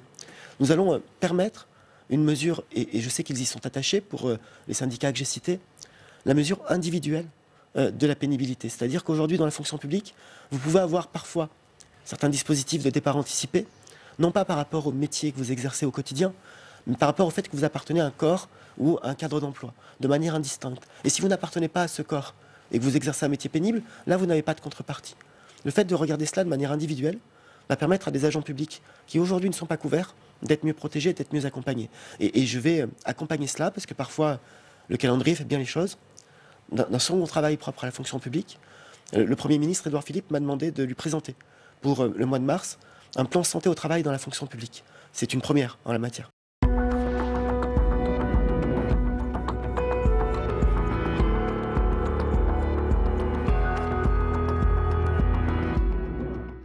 Bienvenue sur Public Sénat, merci de nous rejoindre. Allons plus loin encore ce soir. Voici le programme, c'est parti. Notre grand débat consacré à la réforme des retraites. La mobilisation se poursuit, le gouvernement continue de discuter. On a décidé de s'interroger ce soir sur les coûts de la grève, les coûts financiers bien sûr. On n'est pas très loin du milliard de pertes, nous dit le patron de la SNCF. Un plan d'économie est annoncé pour février.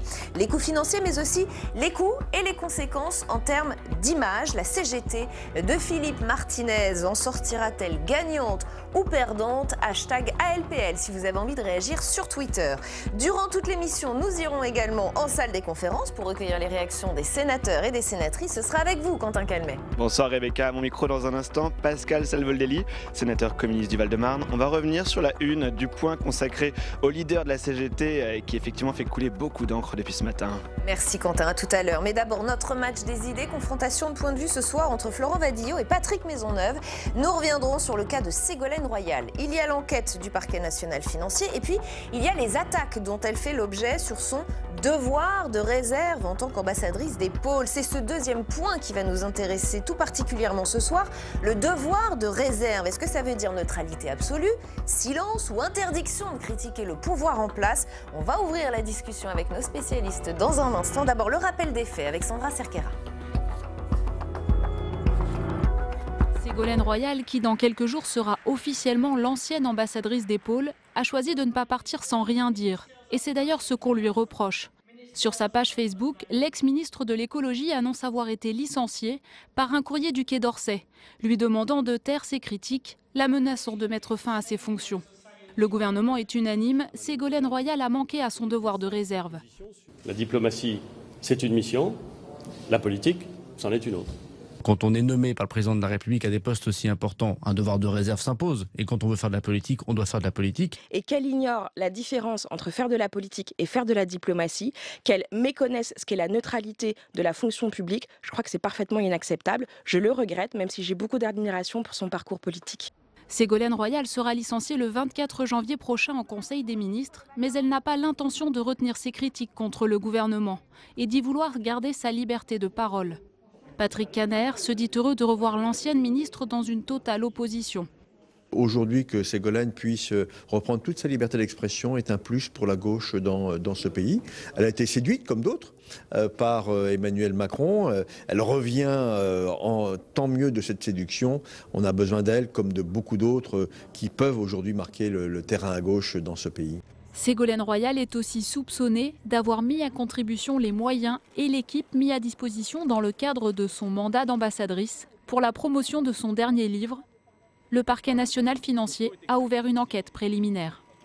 Et je vous présente tout de suite les invités de notre match des idées. Florent Vadillo, bienvenue, président du think tank L'Hétairie, ancien conseiller spécial du garde des Sceaux Jean-Jacques Urvoas, co-auteur de ce livre Les espions de l'Élysée. Patrick Maisonneuve, bienvenue à vous également. Vous êtes avocat pénaliste, auteur de Justice et politique, le couple infernal, et vous avez notamment été l'avocat de Christine Lagarde dans l'affaire Tapie. Merci à tous les deux d'être ici. Le devoir de réserve, Florent Vadillo, ça implique quoi ? Qu'on ne critique pas, qu'on se taise, qu'on soit totalement neutre ou qu'on flatte? J'ai envie de dire que ça suppose de ne pas critiquer l'action du gouvernement. D'accord. Ça ne suppose pas de louer l'action du gouvernement. D'accord. Et c'est d'ailleurs surprenant que le gouvernement n'ait pas pris la peine, lorsque Ségolène Royal était une fervente supportrice du gouvernement, de la rappeler à ses devoirs de réserve. Car en qualité d'ambassadrice, c'était moins dérangeant. Elle n'était pas censée soutenir l'action du gouvernement de manière aussi ostentatoire. Mais visiblement, ça n'était pas la peine à l'époque. Donc il y a ce deux poids deux mesures, c'est-à-dire quand elle était un soutien, on la laissait faire, mais quand elle ne l'est pas, elle est limogée, parce qu'elle n'est pas licenciée, elle est limogée. Ouais. Mais pour le coup, le gouvernement applique très strictement le droit, et j'ai envie de dire que si on s'abstrait du passé, c'est heureux. Parce qu'il ne faut pas laisser des hauts fonctionnaires prendre des rôles qui ne sont pas les leurs. Quand on veut faire de la politique et qu'on est haut fonctionnaire, on peut se mettre, lorsqu'on est titulaire, on peut se mettre en disponibilité, se présenter à des élections. Et lorsqu'on a des fonctions de représentation comme Ségolène Royal, surtout quand on a son expérience, on sait les devoirs afférents à la charge qui sont Donc elle savait pertinemment ce qu'elle faisait. Elle le savait d'autant plus qu'elle en joue. Et ce qui m'étonne, et j'en finirai par là, c'est que le gouvernement ne saisisse dans sa lettre que la question du devoir de réserve et ne saisisse pas tout de même la question de l'ouverture d'une enquête préliminaire qui n'est pas une mince affaire lorsqu'il y a potentiellement un détournement de ce qui était l'argent public. Donc je crois que la décision du gouvernement, elle est à la fois percluse d'une ficelle politique trop importante, de malfaçon, et du coup, Ségolène Royal s'engouffre là-dedans avec un plan com très bien huilé. Patrick Maisonneuve. Dans le cadre des assemblées parlementaires européens, je rappellerai, pour faire écho à ce que vous venez d'indiquer, que les ministres, à l'époque, il y avait un garde des Sceaux, un ministre de la Défense, ont démissionné à partir du moment où une enquête préliminaire avait été enclenchée. Il n'y avait même pas d'instruction à l'époque. Donc je vous rejoins sur ce terrain-là. Sur le devoir de réserve, oui, bien évidemment. Vous imaginez un seul instant l'ambassadeur du Mali critiquer les choix militaires ou stratégiques faits par le président de la République. Bon, je pousse l'exemple un peu fort, mais ça, oui, effectivement, ce devoir doit être absolu. Je peux vous rejoindre avec le petit sourire sur le fait que qu'elle disait du bien, dérangeait moins. Bon, je crois que tout le monde l'a compris. L'a remarqué. Ouais. Ségolène Royal, on l'a dit, est aussi visée par cette enquête du parquet national financier depuis novembre dernier. En plein bras de fer avec l'exécutif, cela peut poser question, celle de l'indépendance de la justice. Nicole Belloubet a répondu à cette question, c'était hier sur Public Sénat, au micro d'Alexandre Poussard. C'est très très court, écoutez. Écoutez, la justice n'est jamais dans le temps du règlement de compte politique. Ça, c'est un principe fondamental. Et donc, il n'y a de ce point de vue-là, du point de vue judiciaire, aucun règlement de compte politique. Patrick Maisonneuve, la justice n'est-elle jamais dans le temps du règlement de compte, comme nous dit Nicole Belloubet? Il ne faut jamais jurer, jamais. Bon, depuis l'époque Jospin, c'était Elisabeth Guigou. Il a été décidé à ce moment-là qu'il n'y aurait plus d'instructions données dans les affaires individuelles. Et j'ai le sentiment, et un peu l'expérience quand même, que ces recommandations, cette position a été suivie. Alors c'est vrai que, bien évidemment, on peut toujours penser qu'il peut y avoir un échange d'idées, une invitation du bout des lèvres à faire telle ou telle investigation. Mais je crois que si ça arrive, c'est vraiment à la marge.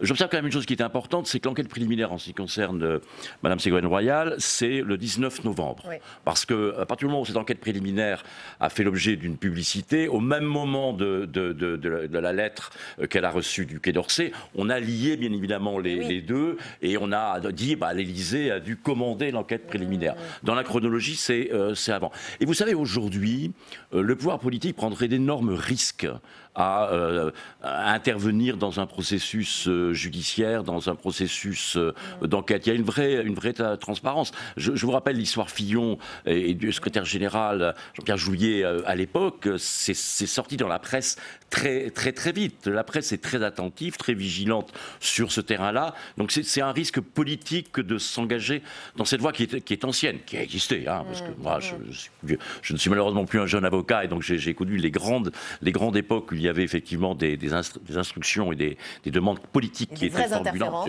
des vraies interférences. Très franchement, je crois qu'aujourd'hui, ce n'est plus le cas. Quand on parle de cabinet noir, tout ça, etc., je n'y crois pas. Je n'y crois pas. Et parce que c'est de l'expérience que j'ai en plus sur un certain nombre d'affaires qui sont actuellement en cours d'ailleurs. Je souscris totalement à ce que dit Maître Maisonneuve. D'autant que j'ai toujours dit, quand les sujets ont été abordés, notamment sur votre plateau, que bien sûr que la justice fait de la politique. Évidemment, mais elle fait sa politique. C'est-à-dire qu'elle n'est pas liée au pouvoir. Imaginez un garde des Sceaux qui prendrait le risque de communiquer sur une affaire aussi sensible, médiatiquement, avec un animal politique en face. Parce qu'avec Ségolène Royal, tous les coups sont permis, on le sait. Bon. Donc imaginez un garde des Sceaux qui prendrait ce risque-là, mais il met instantanément fin à sa carrière. Bon. Donc ça, c'est évident qu'il n'y a pas de consigne. En revanche, ce qu'on peut très clairement voir, c'est que l'enquête préliminaire est une enquête d'opportunité. C'est-à-dire que le parquet a décidé que les faits méritaient cela. Moi, ce que je regrette, c'est qu'elle arrive tardivement. En réalité, l'enquête préliminaire, elle aurait dû intervenir le jour où Radio France a sorti ces révélations. Il y avait suffisamment d'éléments pour déclencher une enquête préliminaire. C'est ce retard à l'allumage qui aujourd'hui est objet de suspicion. Et ce qui est terrible, c'est que la justice maîtrise si mal la communication qu'elle la sort alors que le pouvoir politique lui-même s'est mis en branle. C'est pas son métier en même temps. Non, c'est pas son métier. Mais quand on aspire à interférer avec les règles politiques, on essaie d'y faire un tout petit peu attention. D'autant que j'ai tendance à dire que le PNF, le Parquet national financier, fait quand même des ouvertures d'enquête préliminaire de type dépêche AFP. C'est-à-dire que quand il y a une dépêche AFP, le Parquet national financier fait une enquête préliminaire. Donc, on ne peut pas à la fois se servir de la presse comme un levier d'influence et comme une cause d'ouverture d'enquête préliminaire et ignorer totalement les codes médiatiques. C'est vrai que la presse est devenue un véritable levier pour le parquet, je suis d'accord avec vous là-dessus, et c'est ce qui me faisait dire d'ailleurs à des étudiants il y a quelques semaines qu'avant d'être perquisitionné et d'être interpellé et d'être entendu, vous êtes dans un premier temps médiapartisé. C'est une nouvelle phase de la procédure. Donc, et là aussi attention, parce que je trouve que le parquet, de façon un peu mécanique, je dirais, ouvre sur la base d'articles de presse. Un article de presse peut faire l'objet d'une instrumentalisation. On n'est jamais à l'abri de cela. Un mot quand même sur l'enquête préliminaire, parce qu'une enquête préliminaire, que je sois bien clair, ce n'est pas une mise en cause. On n'est même pas au stade d'indices graves ou concordants devant un juge d'instruction. On est vraiment très dans l'amont. Et donc là, la présomption d'innocence, ça s'applique totalement. Deuxième thème de ce match, messieurs, c'est la question de la responsabilité pénale. C'est l'affaire Sarah Halimi qui nous pousse à nous interroger. Je vous rappelle les faits en quelques mots. Si vous ne la connaissez pas, a priori, son assassin présumé ne sera pas jugé pour crime. Il n'y aura pas de procès aux assises. La Cour d'appel de Paris a estimé que le discernement de ce gros fumeur de cannabis était aboli au moment des faits. Cette nouvelle a eu l'effet d'un coup de tonnerre pour ses proches, bien sûr, mais aussi pour tout un tas de gens, pour tous ces gens qui ont manifesté, puisque vous le voyez, il y a eu pas mal de marches silencieuses organisées pour demander justice. Interview sur le sujet, aujourd'hui même, de la garde des Sceaux dans Actualité juive. Nicole Belloubet nous dit ceci. Fumer du cannabis ne donne pas un permis de tuer. Cette affaire est une affaire incroyablement douloureuse qui pose clairement une question d'interprétation juridique. C'est la raison pour laquelle un pourvoi a été formé devant la Cour de cassation. La réponse est-elle suffisante? Avant de vous interroger, on va demander au sénateur Roger Karoutchi qui est très impliqué dans ce dossier. Il est en salle des conférences avec Quentin Calmet. Bonjour Roger Karoutchi, vous êtes sénateur LR des Hauts-de-Seine. La semaine dernière, on se souvient de votre question lors des questions d'actualité au gouvernement. Auprès du Premier ministre, vous aviez eu ces mots forts. Sarah Halimi a été massacrée, défenestrée par un meurtrier clairement antisémite. Il n'y aura pas de procès au-delà des règles, au-delà des codes. Monsieur le Premier ministre, est-ce que vous trouvez cela juste? Quelle était l'idée, monsieur Karoutchi? C'était de dénoncer la décision de la Cour d'appel de Paris? Je ne suis pas là pour dénoncer une quelconque décision de magistrat. Mais pour dire... il y a forcément les règles de droit qui doivent être appliquées. Mais il y a aussi une espèce de justice immanente. Est-ce que, en ce moment, dans la période qui est la nôtre, l'opinion publique peut comprendre qu'un meurtrier, sous prétexte qu'il est sous l'impact du cannabis, puisse massacrer, défenestrer une femme parce qu'elle est juive, et uniquement pour cela, et qu'il n'y ait pas de procès? C'est incompréhensible pour l'opinion publique et c'est incompréhensible pour l'ensemble des citoyens. Donc, soit la Cour de cassation décide à terme qu'il y a un procès, soit c'est qu'il faut réviser le droit. Alors, on a vu cette interview aujourd'hui de Nicole Belloubet, la garde des Sceaux, dit qu'il y a bien une question d'interprétation juridique dans l'affaire Sarah Halimi. Comment est-ce que vous comprenez cette prise de parole qui va plus loin que ce qu'elle avait pu dire dans l'hémicycle? Oui, dans l'hémicycle, elle était restée très réservée. Pas à ma question, puisque le Premier ministre y avait répondu, mais à une autre question là-dessus. Moi, j'attends de savoir ce que dit la Cour de cassation, puisqu'en réalité, c'est elle qui va en décider. Si la Cour de cassation dit non, la Cour d'appel a interprété de manière trop restrictive la capacité de tenir procès, et nous souhaitons qu'il y ait un procès de l'assassin de Sarah Halimi, pas de sujet, on en restera. Et d'ailleurs, la décision de la Cour de cassation fera jurisprudence pour la suite. Soit la Cour de cassation dit on est enserré dans des règles de droit qui donnent raison à la Cour d'appel, il n'y aura pas de procès. Et alors là, nous serons un certain nombre à dire à la garde des Sceaux, dans ces conditions, il faut changer la loi. Rapidement, donc, vous vous engagez, si la Cour de cassation maintient la décision de la Cour d'appel, à proposer ou à signer ou à co-signer une proposition de loi ici au Sénat? Naturellement, de manière à ce que, justement, comme dirait Madame la garde des Sceaux, il n'y ait plus d'interprétation possible et que le procès ait lieu. On ne demande pas une sanction, ça c'est les magistrats qui en décident, mais au moins qu'il y ait un procès. Merci beaucoup, Roger Karoutchi. Et donc, on le voit, hein, il y a maintenant cette décision de la Cour de cassation qu'on attend avec impatience. Merci Quentin, il ne compte pas en rester là, il a raison Florent Badillot. Alors, si vous me permettez un jugement personnel, j'espère que Roger Karoutchi ne sera jamais garde des Sceaux, parce qu'il a une conception de ce qu'est le droit et la justice qui me paraissent tout à fait problématiques. Ouais. La justice immanente, ça veut dire que le lynchage, c'est de la justice immanente, hein, si on va dans la même logique. Bon, donc... Je suis très surpris. Expliquez-nous, dites-nous. On ne peut pas considérer que les règles de droit doivent être interprétées en fonction de l'état de l'opinion ou de l'émotion que suscite un crime. Parce que si on est dans ce point-là, ça veut donc dire que le droit positif n'existe plus. C'est un droit qui sera forgé d'émotions, perclus de difficultés sociétales, etc. Que le magistrat soit perméable à l'existence d'un clivage sociétal, etc. Bien évidemment, c'est pour ça que les règles d'appel existent. Mais que la règle de droit doive tenir compte d'une ambiance, de l'émotion, on marche sur la tête. Et là, je n'entends pas une question d'émotion, j'entends une question de parce qu'il a fumé un joint, il est irresponsable pénalement. Je suis pas avocat, mais il y a 7 expertises psychiatriques, dont 6 qui sont unanimes, une qui est dissonante, et il s'appuie sur la seule expertise dissonante pour dire qu'il y a eu une malfaçon dans la décision. Ça me paraît léger. Voilà, je pense une majorité d'experts, c'est pas le juge qui dit il y a une altération des facultés mentales.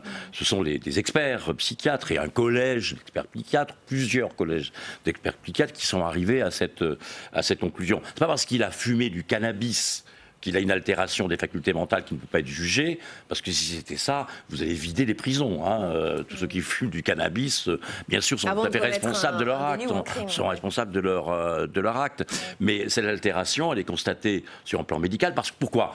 Parce que depuis le Moyen-Âge, contrairement au Moyen-Âge, on ne juge pas les fous dans ce pays. On ne juge pas, on parlait d'état de démence avant l'altération des facultés mentales, on ne juge pas les fous, c'est tout. Ça, c'est la règle de droit. Alors maintenant, si M. Carucci veut faire une proposition de loi pour qu'on juge les fous, pourquoi pas les animaux aussi, si vous voulez, on peut juger les animaux. On entend Roger Carucci, mais on entend aussi des centaines, des milliers de personnes qui se sont émues de cette décision, jusqu'à Haïm Corsia, le grand rabbin de France.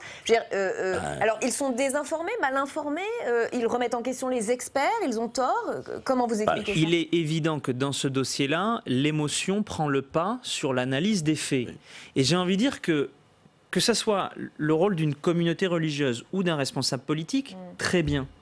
Il n'y a aucun problème à ça. Et je trouve ça même naturel. L'idée de ne pas commenter des décisions de justice est une ineptie. On commente des décisions de justice. Elles sont dans la société, on peut les discuter. Donc il y ait des marches blanches, très bien, que les gens continuent. Mais pourquoi est-ce que je réagis sur les propos de Roger Carucci ? C'est qu'il estime que si la décision ne va pas dans le sens qu'il espère, il faut changer la règle de droit. Oui. C'est une vision instrumentale du droit et de la justice qui est problématique. Parce que ça veut donc dire qu'il y a une sorte de relativisme permanent, que lorsque la décision ne nous plaît pas, on change le droit. Donc c'est ça qui me choque dans la démarche de Roger Carucci. Dans l'émotion des gens, elle est légitime. Ensuite, cette émotion-là, il est clair qu'elle ne repose pas sur une analyse méticuleuse du dossier. Et je ne pourrais pas dire que j'ai une meilleure analyse que les autres. Mais ce que je vois, ce que je lis dans la presse, c'est qu'il y a, en termes d'expertise psychiatrique, une forme de majorité, voire d'unanimité qui s'est détachée. Je ne suis pas expert psychiatre, et peu de gens qui manifestent sont experts psychiatres. Je m'en remets... Mais beaucoup les remettent en question. Oui, et c'est d'ailleurs pour ça que les règles de droit sont si bien faites que les pourvois en cassation existent.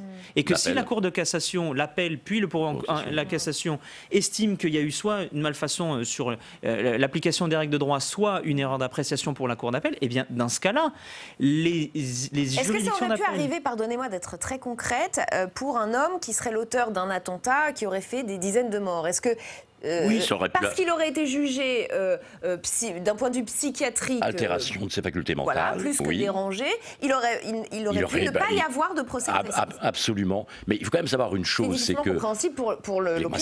Ça fait bien sûr, mais bon, ça fait maintenant de nombreuses années que j'exerce cette profession, des affaires criminelles très très dures, des assassinats très durs, j'en ai également eu, et je peux vous assurer qu'il est très rare que les experts psychiatres se prononcent sur l'altération des facultés mentales de façon positive en disant oui, il y a une altération. C'est très très rare. Statistiquement, c'est vraiment à la marge. Même des gens qui sont très perturbés psychologiquement et même gravement, il n'y a pas d'altération. Ils sont quand même jugés. Donc là, si je pense qu'il y a un collège d'experts, enfin plusieurs collèges d'experts, qui sont arrivés à cette conclusion, c'est que sur le plan effectivement de l'analyse médicale qu'ils ont pu en faire, ils sont arrivés à cette conclusion. Et encore une fois, j'insiste sur ce point, c'est pas quelque chose de courant. Ce n'est pas quelque chose de courant. Pour aller dans le sens de Maître Maisonneuve, je cite un chiffre approximatif, parce qu'il n'y a pas de statistiques précises. Il y a près d'un tiers des personnes détenues en France aujourd'hui qui souffrent d'un trouble psychiatrique. Oui. C'est donc bien la preuve que des gens qui ont un trouble psychiatrique léger sont jugés et condamnés. S'il a été dispensé de ce procès, au regard de la pression sociétale, c'est que les experts devaient avoir de légitimes raisons de déposer des rapports en ce sens-là. Donc je pense qu'il faut préserver très clairement la capacité des experts de se prononcer impartialement et de manière indépendante. Et avec des voies de recours qui sont possibles, parce qu'ils n'ont pas toujours existé. Aujourd'hui, c'est le magistrat instructeur, je pense à un collège d'ailleurs de juges d'instruction qui prennent, au regard des conclusions des experts, qui prennent une décision de non-lieu. Mais vous le savez, puis ça a été le cas. Maintenant, on peut faire appel de cette décision de non-lieu. Si la Chambre, les trois magistrats de la Chambre d'instruction, les trois magistrats de la Cour d'appel avaient estimé qu'il y avait une incertitude, un doute, ils auraient pu d'ailleurs renommer un nouveau collège d'experts, ce qu'ils n'ont pas fait. Donc il y a de nombreux experts, de nombreux magistrats qui sont arrivés à ces conclusions, du côté du parquet des magistrats du siège. voilà, donc je comprends l'émotion, je comprends l'émoi que cela peut provoquer, mais c'est le droit, oui, c'est le droit. Et après la Cour de cassation, plus aucun recours? Non. Plus aucun recours. C'est la loi. C'est la loi. On peut changer, comme le dit Roger. Monsieur Carucci voudra changer la loi. Épuisement des voies de recours. Ils peuvent aller devant la CEDH s'ils veulent, mais je vois pas de motif de droit, en l'occurrence. Et ensuite, libre au législateur de mener un débat sur l'organisation judiciaire. Et je voudrais saisir cette occasion-là pour revenir sur l'interview de la garde des Sceaux, que je trouve problématique. Parce que la garde des Sceaux rappelle le fait qu'elle n'a pas le droit de donner d'instructions individuelles et qu'elle ne veut pas commenter, mais elle commente. Puisque elle dit que le cannabis ne rend pas fou. Ça pose une question d'interprétation juridique. Non, mais il y a deux phrases qui sont importantes. Fumer du cannabis ne rend pas fou. Ça veut donc dire qu'elle se prononce sur le fond du dossier. Qu'elle fait de la consommation de cannabis la cause unique. Ce n'est pas ce que disent les experts. C'est la première. Donc elle va dans le... C'est ce qui circule beaucoup, d'où l'incompréhension. Oui, mais ce que disent les experts, encore une fois, je ne suis pas avocat de la partie, mais ils disent que le cannabis est un facteur exotoxique qui a déclenché des troubles psychotiques existants. Donc, pour le coup, les experts et la garde des Sceaux auraient pu lire si la chancellerie ne lui a pas donné, le monde pouvait lui donner. Donc, elle se prononce sur le fond du dossier. C'est une entaille à une règle de droit qui a été fixée. Et deuxièmement, elle évoque effectivement un problème d'interprétation de la règle de droit. Mais elle n'a pas besoin d'avouer son impuissance. Sur la règle de droit, elle peut intervenir. Elle est garde des Sceaux, elle a 2 directions législatives, elle peut déposer une proposition de loi. Sur la première partie, sur la phrase sur le cannabis, je pense qu'elle pose en réalité maladroitement, et ce qui me paraît être une entaille, la question des instructions individuelles. Je pense que le législateur en 2013 est allé trop loin en interdisant les instructions individuelles dans les dossiers. On le voit.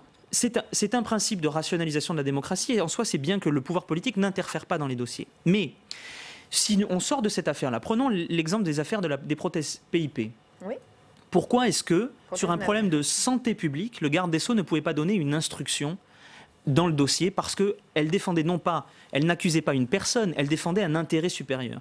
Donc je pense que cette affaire-là doit remettre sur le débat politique ce qui n'est pas un acquis, ce qui n'est pas un absolu. C'est que oui, un garde des Sceaux devrait pouvoir donner des instructions individuelles dans le dossier. Ce qui compte, c'est la transparence de ces instructions. Parce que le garde des Sceaux, il en est responsable politiquement devant le Parlement. Donc je défends vraiment une révolution judiciaire de ce point de vue-là, à rebours de ce qui a été fait dans les années précédentes. J'ai vécu ce qui s'est passé dans les années précédentes, et effectivement, mais sur le plan de la vie démocratique, de la suspicion qu'il y avait sur la justice, si on revient sur les instructions, et là je ne peux pas vous rejoindre, sur les instructions individuelles, on va remettre du soupçon en ce qui concerne les citoyens. Oui, mais et dans quel domaine voilà. Je pense qu'il faudrait... Moi, je suis un partisan pour une indépendance du parquet, donc c'est un autre débat, mais au moins mais qu'on aura probablement avec vous un jour sur ce plateau. Dernier thème de ce match, messieurs, des voix s'élèvent contre le peu de condamnation des policiers faisant usage de la force lors des manifestations violentes. Les vidéos sur les réseaux sociaux peuvent en effet poser question. Il y a quelques jours, Christophe Castaner a même été contraint de leur rappeler leur devoir d'exemplarité. Emmanuel Macron a lui-même demandé des propositions sur la déontologie des policiers. Et une question a été soulevée mardi soir sur ce même plateau par l'un de nos invités, le sociologue Christian Moana. Il nous dit que la justice a du mal à traiter sereinement les cas de bavure policière. On l'écoute et je vous fais réagir après. La justice aussi a du mal à condamner les policiers. Les magistrats sont en moyenne très impressionnés quand vous avez un policier qui passe au tribunal, vous avez une rangée d'uniformes qui viennent et les magistrats sont très impressionnés. Il y a des manifestations de temps en temps de policiers qui sont à la sortie des tribunaux. C'est la première fois que j'entends ça. Vous viendrez avec moi, je vous invite.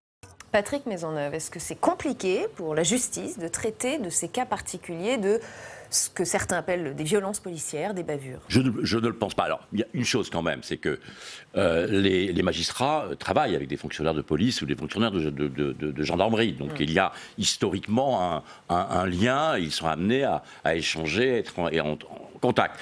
Mais je ne pense pas aujourd'hui, très raisonnablement, qu'il y aurait de la part des magistrats... sur la base d'un dossier qui est établi, une quelconque réticence à poursuivre, à juger, voire à condamner des fonctionnaires de police. Ces manifestations de policiers devant des tribunaux, ça vous parle? Ce sont des images que vous avez en tête, ça existe? Oui, là, lorsqu'il y a effectivement un fonctionnaire de police qui comparaît, il y a des fonctionnaires de police qui sont présents dans la salle d'audience. Mais ça peut concerner également d'autres catégories socio-professionnelles. Si vous avez un délégué CGT qui est poursuivi devant le tribunal, je pense par exemple à l'affaire Air France, vous aurez effectivement des manifestations. Lorsqu'on plaidait des affaires d'amiante, il y avait des manifestations. Ça, les audiences sont publiques, donc chacun est libre de venir à l'audience. Mais je ne pense pas que les magistrats soient aujourd'hui, en tous les cas, impressionnés par une manifestation de masse dans la salle d'audience ou même en dehors de la salle d'audience. Il y a quand même un débat public, hein. Donc il y a des éléments qui se discutent à l'audience de façon contradictoire, et là on ne peut pas inventer des choses et parler de procès politiques ou de mauvaises manières. C'est vraiment le débat, il est transparent, il est public, il est contradictoire. Donc je ne rejoins pas le sociologue dont j'ai oublié le nom sur le fait que les magistrats structurellement auraient une réticence à juger. Ce sont des affaires qui sont compliquées. On peut se poser une question sur l'IGPN, l'inspecteur général de la police nationale. Est-ce qu'il faudrait que ce soit un autre organisme qui se charge des enquêtes, parce qu'effectivement, c'est les policiers qui enquêtent sur les policiers. Bon, je relativise ça aussi parce que l'inspecteur général de la police nationale n'a pas la réputation d'être très tendre avec les fonctionnaires de police, quels qu'ils soient. Loin de là, à mon avis. Hein. C'est compliqué. D'abord, sur le fait que ce que dit Christian Moina, c'est presque que la règle de droit ne serait pas appliquée avec la même... il y aurait une influence, une difficulté. Efficience. Une difficulté. Je veux renvoyer à un autre débat. C'était le fait que des manifestants soient relaxés à l'issue d'audience. Bon. Les policiers ne comprenaient pas. Bon. Ils ne comprenaient pas parce que finalement le dossier était insuffisamment étayé. Et que, en démocratie, un dossier insuffisamment étayé ne donne pas lieu à des poursuites. Dans le cadre de ce qu'on appelle des violences policières, je pense que les dossiers sont insuffisamment étayés. Et que les extraits vidéo qui sont publiés, coupés, montés, etc., ne sont pas suffisants pour justifier des condamnations. Pour moi, c'est la première illustration de pourquoi est-ce qu'il n'y a pas des condamnations qui tombent. Deuxièmement, il est vrai que les magistrats, cette fois-ci dans la sévérité des sanctions, ne sont pas, lorsqu'ils ont des policiers en face d'eux, pour le cas de violences policières, pas sur d'autres types d'incriminations, ne sont pas parmi les plus répressifs d'Europe, et qu'ils font preuve de beaucoup plus de sévérité pour d'autres types de faits délictueux. Donc ça, je pense que c'est à peu près clair, mais parce qu'il y a Maître Maisonneuve le disait, il travaille avec les policiers, il y a une forme de compréhension. Non, mais il y a les victimes de violences policières peuvent se constituer par civil, elles peuvent faire appel, donc il peut y avoir d'autres moyens de preuve, on peut aller jusqu'à la CEDH. Dernier point. Sur effectivement... Cour européenne des droits de l'homme. Hein, la Cour européenne des droits de l'homme. Oui, pardon, excusez-moi. Le troisième point qui est important, c'est finalement, on fait peser, Christian Moina fait peser sur la justice un problème qui est un problème de déontologie interne. Et je trouve que le silence assourdissant du ministre de l'Intérieur, après des paroles en défense qui me faisaient penser à ce que disait Charles Pasqua sur la défense inconditionnelle des policiers. C'est ce à quoi on a assisté. C'est-à-dire que pendant son rôle en tant que ministre de l'Intérieur. Le ministre de l'Intérieur n'est pas le premier flic des France. Il est le patron d'une administration. Et à ce titre-là, il est comptable des agissements de son administration. Donc il doit à la fois établir une déontologie impeccable et défendre son administration lorsqu'elle n'est pas entachée de difficultés. Donc je pense que le ministre de l'Intérieur, pendant de longues semaines, a défendu de manière inconditionnelle les policiers, alors même qu'il y avait des abus évidents, que certains policiers disaient, au-delà des syndicats contestataires. Ou des vidéos. Et qu'aujourd'hui, parce que la tension monte, le ministre de l'Intérieur fait une sortie timide. Mais où sont les consignes des directeurs départementaux de la sécurité publique? Il a fallu ressortir la lettre de Maurice Grimaud, préfet de police en mai 68. On a ressorti ici même. Exactement, pour qu'on se souvienne qu'un préfet, qu'un chef de circonscription de sécurité publique pouvait demander à ses hommes de faire attention à l'usage de la violence. Le préfet de police de Paris dit l'inverse. Donc il faut arrêter de croire qu'un chef doit faire corps avec ses troupes. Non, un chef, il doit défendre ses troupes, sauf quand elles sont indéfendables. Patrick Maisonneuve, je vous rejoins. Et c'est très dangereux. Il faut bien se souvenir que justement pendant les périodes, Pasqua, Pandro, on est un peu dans la paléontologie là, mais les positions des ministres qui étaient de couvrir totalement les fonctionnaires de police ont entraîné des situations très graves, jusqu'à l'affaire Malik Oussekine, etc. Parce que les fonctionnaires se sentent en totale liberté et garantis, et finalement, et couverts finalement par le ministre de l'Intérieur. Et effectivement, là, on a une sorte de pas de danse de notre ministre de l'Intérieur auquel on vient d'assister. Et on va s'arrêter là. Merci infiniment d'avoir participé à ce match des idées spécial droit, vous l'aurez compris. Merci infiniment. LPL continue avec notre grand débat. On va cette fois s'arrêter sur la réforme des retraites. La grève à la RATP et la SNCF n'a que trop duré, nous dit Édouard Philippe. Pourtant, elle continue, cette grève. Ce jeudi était une nouvelle journée de mobilisation à l'appel de l'intersyndicale. 250 000 manifestants à Paris, ce sont les chiffres de la CGT. Ce soir, on a décidé de s'interroger sur les coûts de cette grève. On en parle avec nos invités dans un instant. D'abord, résumé de cette journée avec Béatrice Finzan. On est là, on est là. Certains les disaient essoufflés, mais ils n'ont pas encore rendu les armes. C'est évident que dans certains secteurs, c'est quand même très dur depuis le 5 décembre, mais il y a d'autres secteurs qui sont rentrés en lutte. J'ai vu ce matin qu'il y avait eu l'occupation du tribunal de Bobigny, les raffineries sont bloquées, il y a encore des dépôts qui sont bloqués. Donc je pense que la grève prend une forme un peu différente, mais ça ne s'essouffle pas.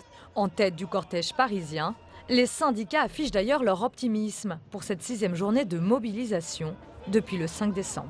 Le gouvernement reste apparemment inflexible. On est d'autant plus déterminé qu'il sera déterminé. Et je pense que des journées comme ça, c'est pas la fin. Au contraire, c'est le début de nouvelles séquences de mobilisation. Évidemment, tout le monde n'a pas fait 42 jours d'affilée, y compris à la SNCF et à la RATP. Mais à chaque temps fort, le niveau de grévistes augmente.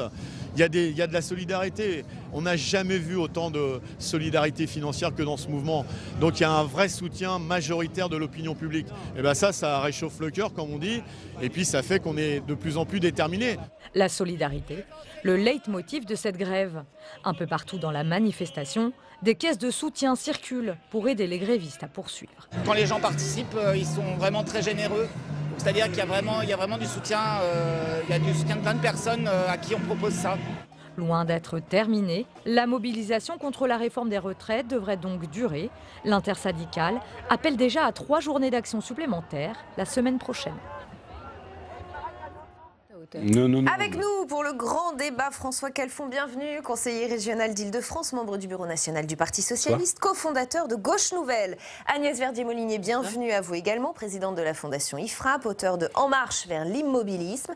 Raymond Soubi, bienvenue, vous êtes président des sociétés de conseil Alixio et Tadeo et ancien conseiller social de Nicolas Sarkozy. Bienvenue à nouveau sur ce plateau. Ryan Nézard, bienvenue. Bonsoir. Vous êtes enseignant en économie à l'université Paris-Dauphine et porte-parole de Cédric Villani, candidat dissident La République En Marche à la mairie de Paris. Merci à tous les 4 d'être ici. Avant de s'interroger sur les coûts, peut-être votre réaction, votre perception de la mobilisation du jour. On a les chiffres de la CGT, 250 000 manifestants à Paris, c'est moins que la semaine dernière, on peut le dire. La grève me paraît sans issue, elle n'a que trop duré, nous dit Édouard Philippe. Quand on voit ces images, quand on voit cette journée de mobilisation, est-ce que vous vous dites qu'il a tort, qu'il a raison, peut-être Raymond Soubi ? Que pour un certain nombre de gens, la grève a été un peu longue, c'est certain. Pour vous, peut-être. Surtout dans la région parisienne. Bien. Cela dit, est-ce que le mouvement est fini ? Alors, il y a des manifestations toujours, mais ce n'est pas l'essentiel, les manifestations. L'essentiel, ce sont les conflits qui existent ou qui ont existé, notamment dans les transports publics, RATP, SNCF, c'est la question des enseignants, etc. Et moi, ce qui me frappe quand même, c'est qu'on en est quasiment au 45e jour de grève, alors que le taux de grévistes a beaucoup diminué. C'est assez logique au bout de 45 jours de grève, mais qu'il y a toujours des grévistes. À la RATP, par exemple, vous avez 20% des conducteurs, ce qui est énorme. À la SNCF, je vous donne les chiffres puisque je les ai préparés, effectivement. À la SNCF, ce taux est remonté aujourd'hui à 10,1%, 30,5% chez les conducteurs. Oui, donc ça reste un niveau exceptionnellement élevé compte tenu du temps qui s'est passé depuis le démarrage de tout ça. Donc, ce n'est pas fini, 1. 2, est-ce que ça va finir ? Tout fini, même les mouvements sociaux. Simplement, dans quel état se retrouvent les acteurs ?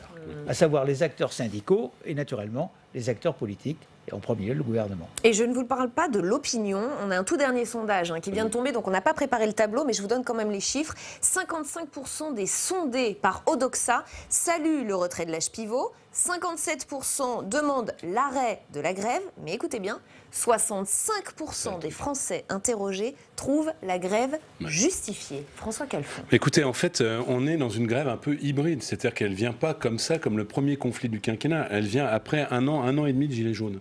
Et donc on voit bien qu'il y a à la fois une revendication de nature sociale traditionnelle, c'est le cas des transports, avec quand même une particularité, c'est la durée et le maintien de la grève au-delà des 40 jours, mais aussi une certaine forme de mobilisation d'autres professions, sur des prétextes qui sont bien sûr celui des retraites, mais au-delà, on voit par exemple dans l'éducation que c'est la réforme du bac, avec ces actions extrêmement visibles, extrêmement spectaculaires, du jeté de robes d'avocat, de blouses blanches, etc., où on voit bien qu'il y a quand même une forme de... alors de manière rentrée, parce que c'est des catégories éduquées, intégrées, etc., mais de défis face aux institutions qui tombent en pluie bien au-delà des cercles gouvernementaux. C'est le directeur d'hôpital, c'est le président du tribunal, qui à chaque fois sont défiés avec presque une symbolique un petit peu physique, quand on défie sur les vœux. Donc c'est ça un peu qui est caractéristique. Et puis j'ai envie de dire, il y aura forcément une reprise de feu au moment du débat parlementaire avec une partie par ordonnance. Oui, et on est là pour en parler en seconde partie, mais enfin, c'est quand même comme un oignon cette affaire de réforme des retraites, puisque chaque jour on découvre un élément nouveau qui est d'ailleurs sujet à caution et qui réalimente le brasier en permanence. On parlera du coup de cette grève dans un instant. Un dernier mot, Ryan Nezar. Vous êtes surpris, vous, de voir que 65% des Français interrogés trouvent la grève justifiée?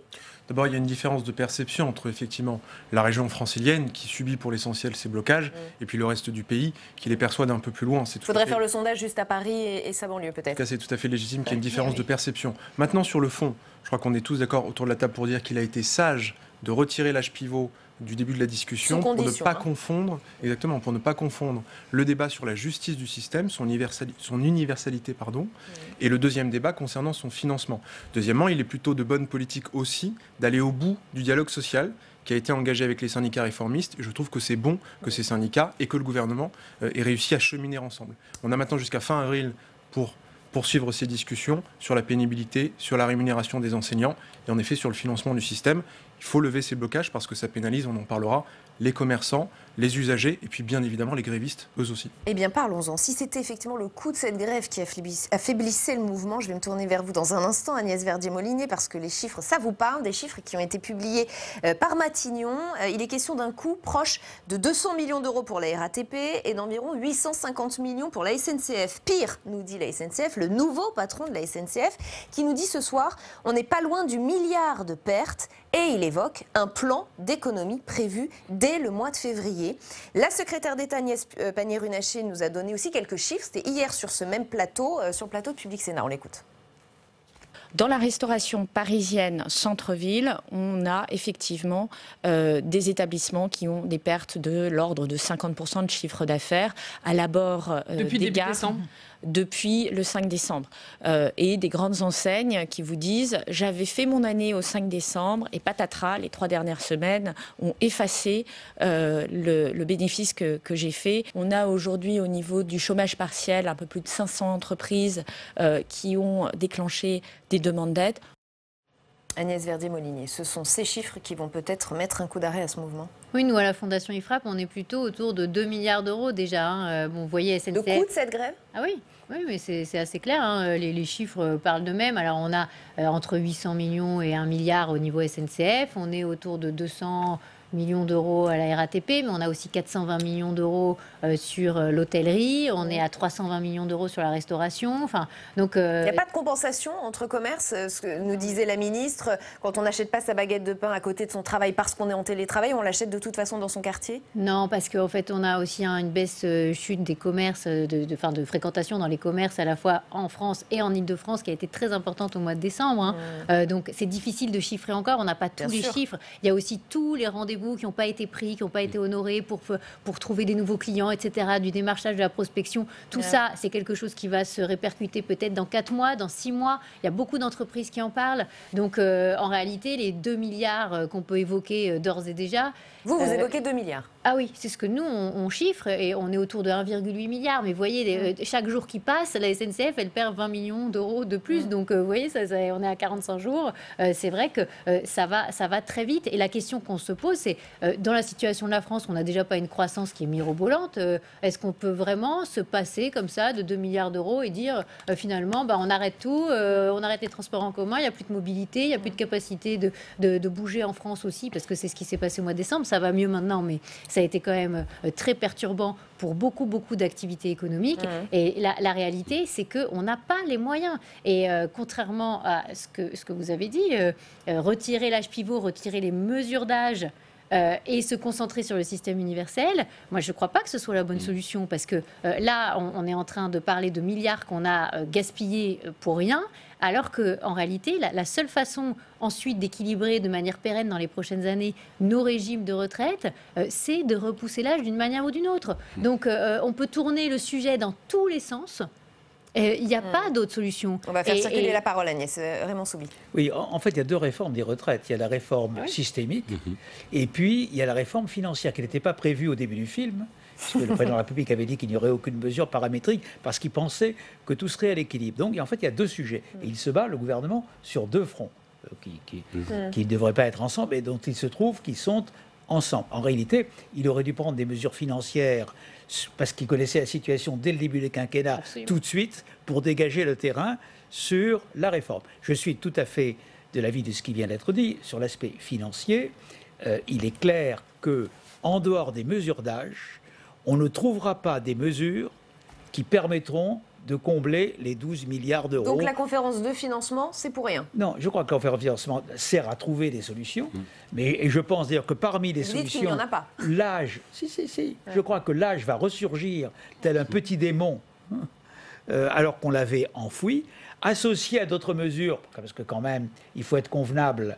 Les mesures en question pouvant être, par exemple, prendre une partie des réserves du fonds de réserve des retraites, qui n'est pas du financement, en fait, qui consiste à prendre des... Puiser dans des caisses autres. Donc je pense qu'il y a cette question financière. Et puis, en matière de coûts, il y a un deuxième sujet, si vous me permettez, qui n'est pas lié au déséquilibre financier, qui est qu'en fait, comme le gouvernement cède sur une série de sujets, puisque au fond, il accepte des régimes pudiquement appelés spécifiques dans un régime universel. Donc ce n'est pas un régime universel puisqu'il y a des régimes spécifiques. Alors les avocats, contre la navigation aérienne, je vous en passe parce que toutes les missions... Il y a quelques concessions accordées au fur et à mesure. Donc il y a des concessions, garder leur caisse, etc. Mais aussi il y a des compensations, par exemple les enseignants, accordées, sans doute à bon droit, à une série de corporations. Donc on va se trouver, in fine, avec une réforme systémique qui ne sera pas un système universel, contrairement au Brexit, des exceptions, donc des inégalités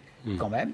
On se trouvera avec des déficits non couverts, voir ce qu'on vient de dire, et on se trouvera avec des déficits budgétaires liés aux mesures de compensation qui vont être nécessaires. Donc, on va partir d'un système qui devait être équilibré à un système qui n'est pas équilibré, et on va partir d'un système qui était universel à un système qui ne sera pas totalement universel. François Calfon, il réagit. Oui, je pense que ça a été dit rapidement. J'essaie je veux dire, soyez concis, quoi. Je vais Vous voyez être très concis. bien ce que je veux dire. Je pense que si ça coûte si cher, puisqu'on est là à dire il faut que la grève cesse, ou peut-être reprendre l'antienne du Premier ministre, c'est qu'on a mis la charrue avant les bœufs. Et c'est que la façon dont procède le gouvernement depuis le début est incompréhensible. Et d'une certaine manière, c'est que tout est parti en vrille suite au début de la manifestation, où finalement le Premier ministre prend l'engagement que les choses se sont réglées rapidement, alors que tout ça devait intervenir après les municipales, c'est-à-dire qu'on devait laisser le temps au temps. C'est ça l'histoire qui s'est posée au début. Ensuite, sur les sources de financement, parce que pourquoi l'âge pivot va revenir très vite? Parce que dans le cahier des charges qui a été fixé au syndicat réformiste et à la négociation, finalement, Édouard Philippe, il y a un grand interdit qui pourtant doit être posé sur la table, y compris les syndicats réformistes le demandent, pas simplement les autres syndicats, c'est celui de la question de l'équité de la contribution au système. Je le dis autrement, la question des cotisations patronales. On ne peut pas, pendant des années et des années, réduire le poids des cotisations patronales et de l'autre côté, demander simplement des mesures d'âge. Donc on est dans un système qui est assez déséquilibré, me semble-t-il. Alors, 2 points. D'abord, sur le financement, je crois qu'au contraire, l'âge n'est pas le seul paramètre sur lequel on peut jouer. En 2014, par exemple, sous le quinquennat de François Hollande, il y avait eu une réforme qui avait augmenté les cotisations et allongé la durée de cotisation. Ce qui signifie bien qu'à l'époque, M. Olivier Faure avait voté cette réforme à l'époque, il y avait eu 2 paramètres qui avaient été modifiés. pour des raisons de financement. Et c'était 7 milliards d'euros à l'époque d'économie. Ça avait été plus discret. Ensuite, non, ça avait été discuté avec la Elle n'a pas mis CFDT. 1 million de gens dans la rue et elle a fait reculer l'âge de départ en retraite. Et ça commence maintenant. Elle avait allongé la durée de cotisation à partir de 2020, en effet, donc après la fin du quinquennat. Donc sur le financement, il y a des possibilités. Relever le plafond de cotisation, on a vu les débats. Le fait que le plafond soit à 120 000 euros, est-ce qu'on ne pourrait pas faire évoluer les choses ? La question de la CRDS qui est posée, elle doit disparaître en 2024. Est-ce qu'il ne faut pas la pérenniser quelques années au-delà pour éviter justement de piocher dans les fonds de réserve ? Et puis deuxième point, parce que c'est vrai que c'est une question qui revient souvent, donc c'est important d'y répondre.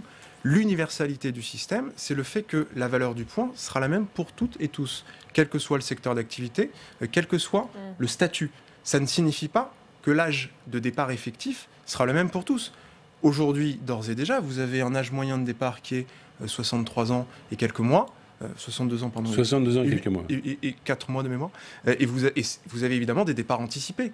20% des départs en retraite qui sont anticipés. Donc, il n'y a pas de modification sur ce point. Simplement, il y a un taux de remplacement qui est le même pour tous. Et c'est ce principe de justice-là qui avait été évoqué pendant la campagne. 1 euro cotisé débloquera les mêmes droits. Bon, alors, il y a beaucoup de choses à dire. Dans ce qu'a dit Soyez concise. Non, mais aussi. justement, dans ce qu'a dit Raymond Soubi, je crois qu'il y a vraiment l'idée que la mesure d'âge va revenir par la porte ou par la fenêtre, comme on veut. Et de toute façon, c'est inéluctable. Pourquoi ? Parce que cette conférence qui va atterrir en avril, elle va potentiellement proposer des choses comme, par exemple, accélérer la réforme Touraine. Voilà, vous avez cité la réforme Touraine comme étant quelque chose qui n'est pas une mesure d'âge. Je suis désolée, c'est une mesure d'âge. C'est ce que j'ai dit. C'est pas ce qu'elle a dit. J'ai dit justement que les socialistes avaient fait une mesure d'âge. Vous dites qu'il y a plein de solutions en dehors de l'âge et vous citez ça ensuite. Donc, je parlais des cotisations. Mais bon, non mais ils ont augmenté de 0,3 points les cotisations, ce qui était tout à fait légitime. Reconnaissons que la réforme Touraine, c'est une mesure d'âge. Ça augmente le nombre de trimestres à cotiser. Ça nous amène à 43 ans pour la génération 1973. Et ça, il y a un truc tout simple à faire, c'est au lieu de faire un trimestre tous les 3 ans, on fait un trimestre tous les ans. Et ça fait beaucoup d'économies à l'horizon 2027, c'est à peu près, bon alors peut-être pas la moitié, mais peut-être autour de 2035. Non mais attendez, il y a deux sujets. On a dit il y a deux réformes. Il y a un âge pivot, une question d'équilibrer les comptes avant 2027, et puis ensuite il y a la question de l'âge d'équilibre qui se passera après, quand la réforme universelle va être mise en place. Donc sur ce sujet-là, c'est inéluctable. Il va se passer quelque chose sur le nombre de trimestres, parce que les trimestres, ils vont exister jusqu'à ce qu'on passe au prochain système.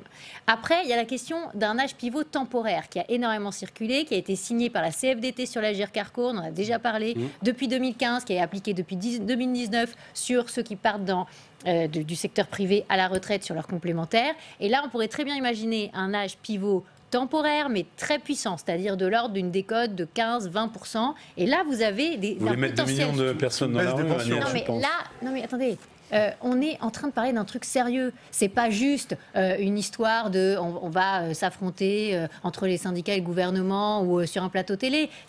On a déjà 4 milliards de déficit en 2020. On peut ne pas avoir la même lecture des chiffres que vous, Agnès. Non, mais parce que la vérité, elle n'est pas celle-là. On a de l'ordre d'une quinzaine de milliards de déficit à l'horizon 2025-2027 et ce sera 30 milliards ensuite quand on arrivera en 2035 si on fait rien. Ça veut dire que typiquement, si on ne fait rien sur l'âge, si on ne fait rien sur l'âge, on va avoir une très grosse chute des droits à pension de ceux qui sont jeunes aujourd'hui, qui seront à la retraite après.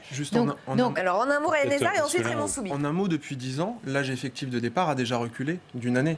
Donc ce recul de l'âge de départ effectif à la retraite, il est lié aussi à l'allongement de la durée des études et à l'allongement tout simplement de l'espérance de vie en bonne santé. Il n'a pas reculé partout de la même manière. Il a reculé beaucoup dans le secteur privé. Et bizarrement, dans les régimes spéciaux, on reste à 56 ans, 57 ans. D'abord, si vous voulez, on a parlé de l'allongement de la durée de cotisation. Je rappelle que la réforme a été faite par Marisol Touraine et qu'elle se termine en 2035. Donc on peut l'accélérer, mais ça n'aura qu'un intérêt financier relatif. Deuxièmement, on peut, comme vous disiez, prendre l'argent là où il est, mais de ce que vous citiez, prenons l'exemple de la CRDS. Bon, la CRDS s'est affectée à la CADES qui sert à rembourser la dette sociale. Moi, j'avais 2024. Oui, 2024. Mais moi, j'avais cru comprendre dans le rapport Libaud et les déclarations de gouvernement qu'on allait reprendre une partie de la CRDS pour financer la dépendance. On nous dit maintenant, c'est pas pour financer la dépendance, c'est pour financer le retraite. Donc, comment est-ce qu'on financerait la dépendance? Et puis, troisièmement, et c'est surtout le point important, le conflit dont nous parlons aujourd'hui dans les secteurs publics ailleurs n'est pas du tout lié à l'âge pivot. Les gens de la SNCF ne vous parlent pas de l'âge pivot. Les gens de la RATP ne vous parlent pas de l'âge pivot. C'est la fin des régimes spéciaux qui les dérange. Les avocats ne vous parlent pas de l'âge pivot. Aucune séquentoration ne vous parle de l'âge pivot. Mais peut-être que les 65% de Français qui soutiennent le mouvement, eux, c'est par rapport à l'âge pivot. Oui, non, parce que l'âge pivot est un sujet qui intéresse l'ensemble de la population, donc l'opinion, de là les résultats dans le sondage. Mais sur les conflits que nous avons aujourd'hui, le sujet de l'âge pivot n'est pour rien. Et d'ailleurs, ce qui est remarquable, c'est que tout un spectacle a été monté sur je maintiens l'âge pivot, je retire l'âge pivot, je modifie l'âge pivot, dans une sorte de balai entre le gouvernement, la CFDT et l'UNSA, alors qu'en réalité, les conflits que nous connaissons aujourd'hui, qui sont quand même la priorité du sujet, ne sont pas liés à l'âge pivot. François Calfon, ensuite on va en salle des pour pas conférences. être trop technique, finalement, ce qui a été dit de manière un peu elliptique, c'est d'abord, est-ce qu'il y a un problème de financement immédiat? La réponse est plutôt non. Il y a 7 à 17 milliards. Moi, je ne suis pas sur les chiffres de votre institut, je suis sur les chiffres du corps. 7 à 17 milliards. Hein. Si on a une variable qui par exemple, est... 7 milliards, c'est si on a une croissance Agnès, très élevée. Il va pas falloir... En 2025. Bon, ce fameux CRDS... Le chômage aidera... La dette, bien sûr. D'abord, il y a la variable du chômage. Je ne peux pas parler d'autre chose à ce stade. Ensuite, il y a le fait que le CRDS, au-delà de 2024, va dégager plus de 7 milliards d'euros. Mais faux. si, c'est vrai. Mais non, il y a 46 milliards de dettes sociales à nouveau dans la cosse. On n'est pas obligé de prendre l'ensemble des sous de la CRDS. Effectivement, on peut en affecter, ça fait 3,5 milliards d'euros, on peut en affecter une partie à la dépendance et une partie, finalement, au comblement de ces déficits. Voilà une des sources de financement. Est-ce qu'on peut répondre sur la c'est un peu difficile. Ce que je veux dire simplement, c'est que si vous voulez, parce que ça a été pointé très justement par Raymond Soubi, le carburant de ce mouvement, c'est la CGT, c'est les forces dites contestatrices. Justement, on va y venir. Si vous voulez sortir avec une conférence de financement qui agrée tout le monde, eh bien chacun doit faire un pas vers l'autre. Donc il doit y avoir une partie du CRDS, on doit prendre une partie à Agirc-Arrco, on doit toucher aux cotisations patronales et pourquoi pas aller au bout du processus toile. Allez, je voudrais qu'on s'interroge sur un autre coût possible, le coût de ce conflit en termes d'image pour les syndicats et en particulier pour la CGT et Philippe Martinez qui ne bouge pas de sa ligne depuis le début, c'est le retrait ou rien. La une du Point fait beaucoup réagir, elle vous a peut-être échappé, on va la regarder ensemble. Comment la CGT ruine la France? C'est le titre polémique de l'Hebdo cette semaine avec une photo, il faut le dire, bien peu flatteuse du leader syndical. Avant de vous demander ce que vous pensez, je vous le disais, on va aller en salle des conférences, on va faire réagir Pascal Savoldelli, il est avec Quentin Calmet. Bonjour Pascal Savoldelli, vous êtes sénateur communiste du Val-de-Marne. Vous étiez aujourd'hui dans le cortège parisien. On va parler ensemble de cette une du Point, je vous la remontre. Comment la CGT ruine la France. Qu'est-ce que cette une vous inspire? En tout cas, vous avez les auteurs du... Vous avez le nom des auteurs du reportage là? Parce que comme ils attaquent monsieur Martinez, donc si mes lunettes sont bonnes, donc madame Béatrice... Parino, monsieur François Guillaume-Laurin, monsieur Marc Vigneault et madame Géraldine Vesmer, bon, je veux dire, je trouve ça détestable. Voilà, c'est personnalisé, c'est pas juste sur le fond, puisque quelle est la réalité? 6 organisations syndicales sont contre ce projet, et les 2 autres sont pas pour. C'est-à-dire qu'on a un projet de réforme des retraites où il y a 8 organisations syndicales salariales qui sont contre. Donc voilà, franchement, ça honore pas ce journal. Bon, ce journal n'a peut-être pas besoin de s'honorer, mais voilà, c'est des pratiques vraiment...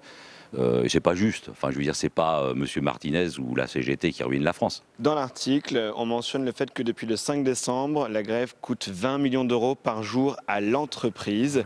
D'où cette question. Est-ce que vous partagez le constat de dire que les syndicats ont pu aussi gréver le budget de la SNCF? Alors d'abord, écoutez, il n'y a aucune méthode de calcul qui nous est donnée. Peut-être que ces chiffres sont vrais, mais difficilement vérifiables. Incontestablement, région parisienne, il y a eu ça a des conséquences sur les restaurateurs, sur les transports, c'est vrai. Enfin, vous voyez, il faut se mettre à une échelle. On nous dit que la CGT, il y aura un syndicat qui ruine la France. Vous me parlez dans le journal de, c'est ça, 20 millions par jour pour la SNCF. Ici, au Sénat, à la loi de finances, on a voté la transformation du CICE pour une exonération des cotisations patronales. Vous savez le montant? 20 milliards d'euros. Donc c'est ça qui ruine et qui pose un problème. On a entendu quand même ces reproches à Philippe Martinez sur ce mélange des genres entre son combat, lui qui est social en tant que syndicaliste, et avec des politiques. On l'a vu notamment avec Jean-Luc Mélenchon ou avec des responsables du Parti communiste français cette semaine. Est-ce que ça n'a pas affaibli la lutte sociale, ce mélange des genres ? Écoutez, je ne sais pas ce que vous appelez le mélange des genres. Par exemple, vous allez me reprocher, moi, comme parlementaire communiste, d'avoir manifesté cet après-midi. Donc vous allez lui reprocher de manifester aussi ? C'est-à-dire qu'il y a des gens qui seraient autorisés et des gens qui seraient interdits. Attendez, moi, si c'est ça, alors s'il y a une partie du pouvoir politique et des médias qui pensent qu'il faut revenir au marc-cartisme, je trouve que pour un nouveau monde, c'est pas terrible. Merci beaucoup Pascal Savoldelli. Et on a entendu vos critiques acerbes sur cette une du Point aujourd'hui. C'était pas trop difficile. Merci beaucoup.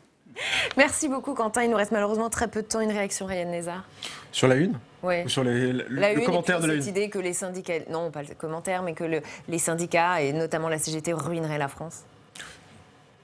Ce sont plutôt les journalistes qui on va dire, ont la liberté de leur expression. Je n'ai pas trop pour habitude de commenter. Simplement, peut-être sur le fond du sujet, aujourd'hui, effectivement, il faut vraiment sortir du blocage. C'est-à-dire que la CGT, pour prendre un exemple très précis, sur la question des enseignants, quand on met sur la table des revalorisations, pour que les enseignants ne perdent pas cette réforme des retraites. Quand on parle dès l'année 2021, donc c'est vraiment très concret, c'est dans les mois qui viennent que ça sera discuté au Sénat, à l'Assemblée nationale. Quand on dit 70 à 90 euros par mois supplémentaires pour les enseignants, je pense quand même que c'est un geste important, un signe de confiance, il faut aller négocier. Et ensuite, sur la CGT, on va dire, parmi les troupes, il faut faire attention aux intimidations, il faut faire attention à tout ce qui s'est passé vis-à-vis de salariés non grévistes.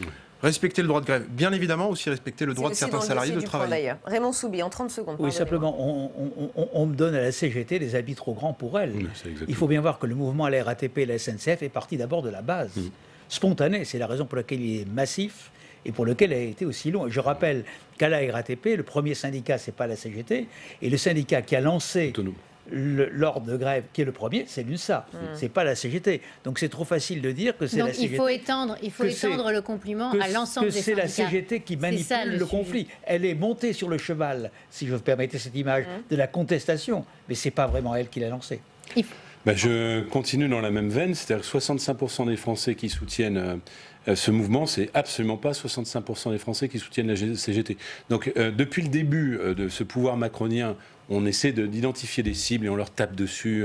C'est journaliste, c'est pas oui, mais par exemple, cette Madame Wessner, là, au passage, c'est elle qui écrit tous les jours des articles à charge sur Ségolène Royal. Donc il y a une espèce d'instrumentalisation de la presse pour du conflit politique. Moi, je crois qu'il faut, et je le dis tout simplement, remettre à place cette réforme des retraites en fixant bien sûr des objectifs, pourquoi pas de régime universel financier, mais aussi d'autres sur la pénibilité, sur la natalité, sur le chômage. L'ensemble de nos syndicats qui demandent plus de cotisations, qui demandent plus d'impôts, qui demandent plus de dépenses publiques, oui, ils ont une responsabilité dans la mauvaise santé de la France aujourd'hui et dans l'appauvrissement global des Français. Le PIB par habitant en France, je suis désolée, quand vous regardez par rapport aux Pays-Bas, il est pas bon. Et ce sera le mot de la fin. Si on est dans le jusqu'au boutisme, on veut pas réformer, on veut pas repousser l'âge de départ, on veut jamais changer les choses. Il y a quand même 600 000 créations d'emplois nets depuis le début. Mais vous allez en débattre en dehors de ce plateau. Vous avez vu le taux de chômage ? Merci. On n'est pas en plein emploi. On est à plus de 8%. Merci à tous les quatre d'avoir participé à ce grand débat. Fin de cette émission. Demain, c'est Alexandre Poussard que vous retrouverez de 7h30 à 9h dans Bonjour chez vous. Son invité politique sera Julien Bayou, secrétaire national d'Europe Écologie Les Verts. Oriane Mancini, vous la retrouverez. Ne vous inquiétez pas, demain, dans une émission spéciale municipale en direct de Rennes. À suivre dès 12h30. Elle sera aux côtés de Stéphane Beignet et de Vincent Jarnigon pour un débat avec les 6 principaux candidats à la mairie de Rennes. Donc très très bonne soirée sur Public Sénat.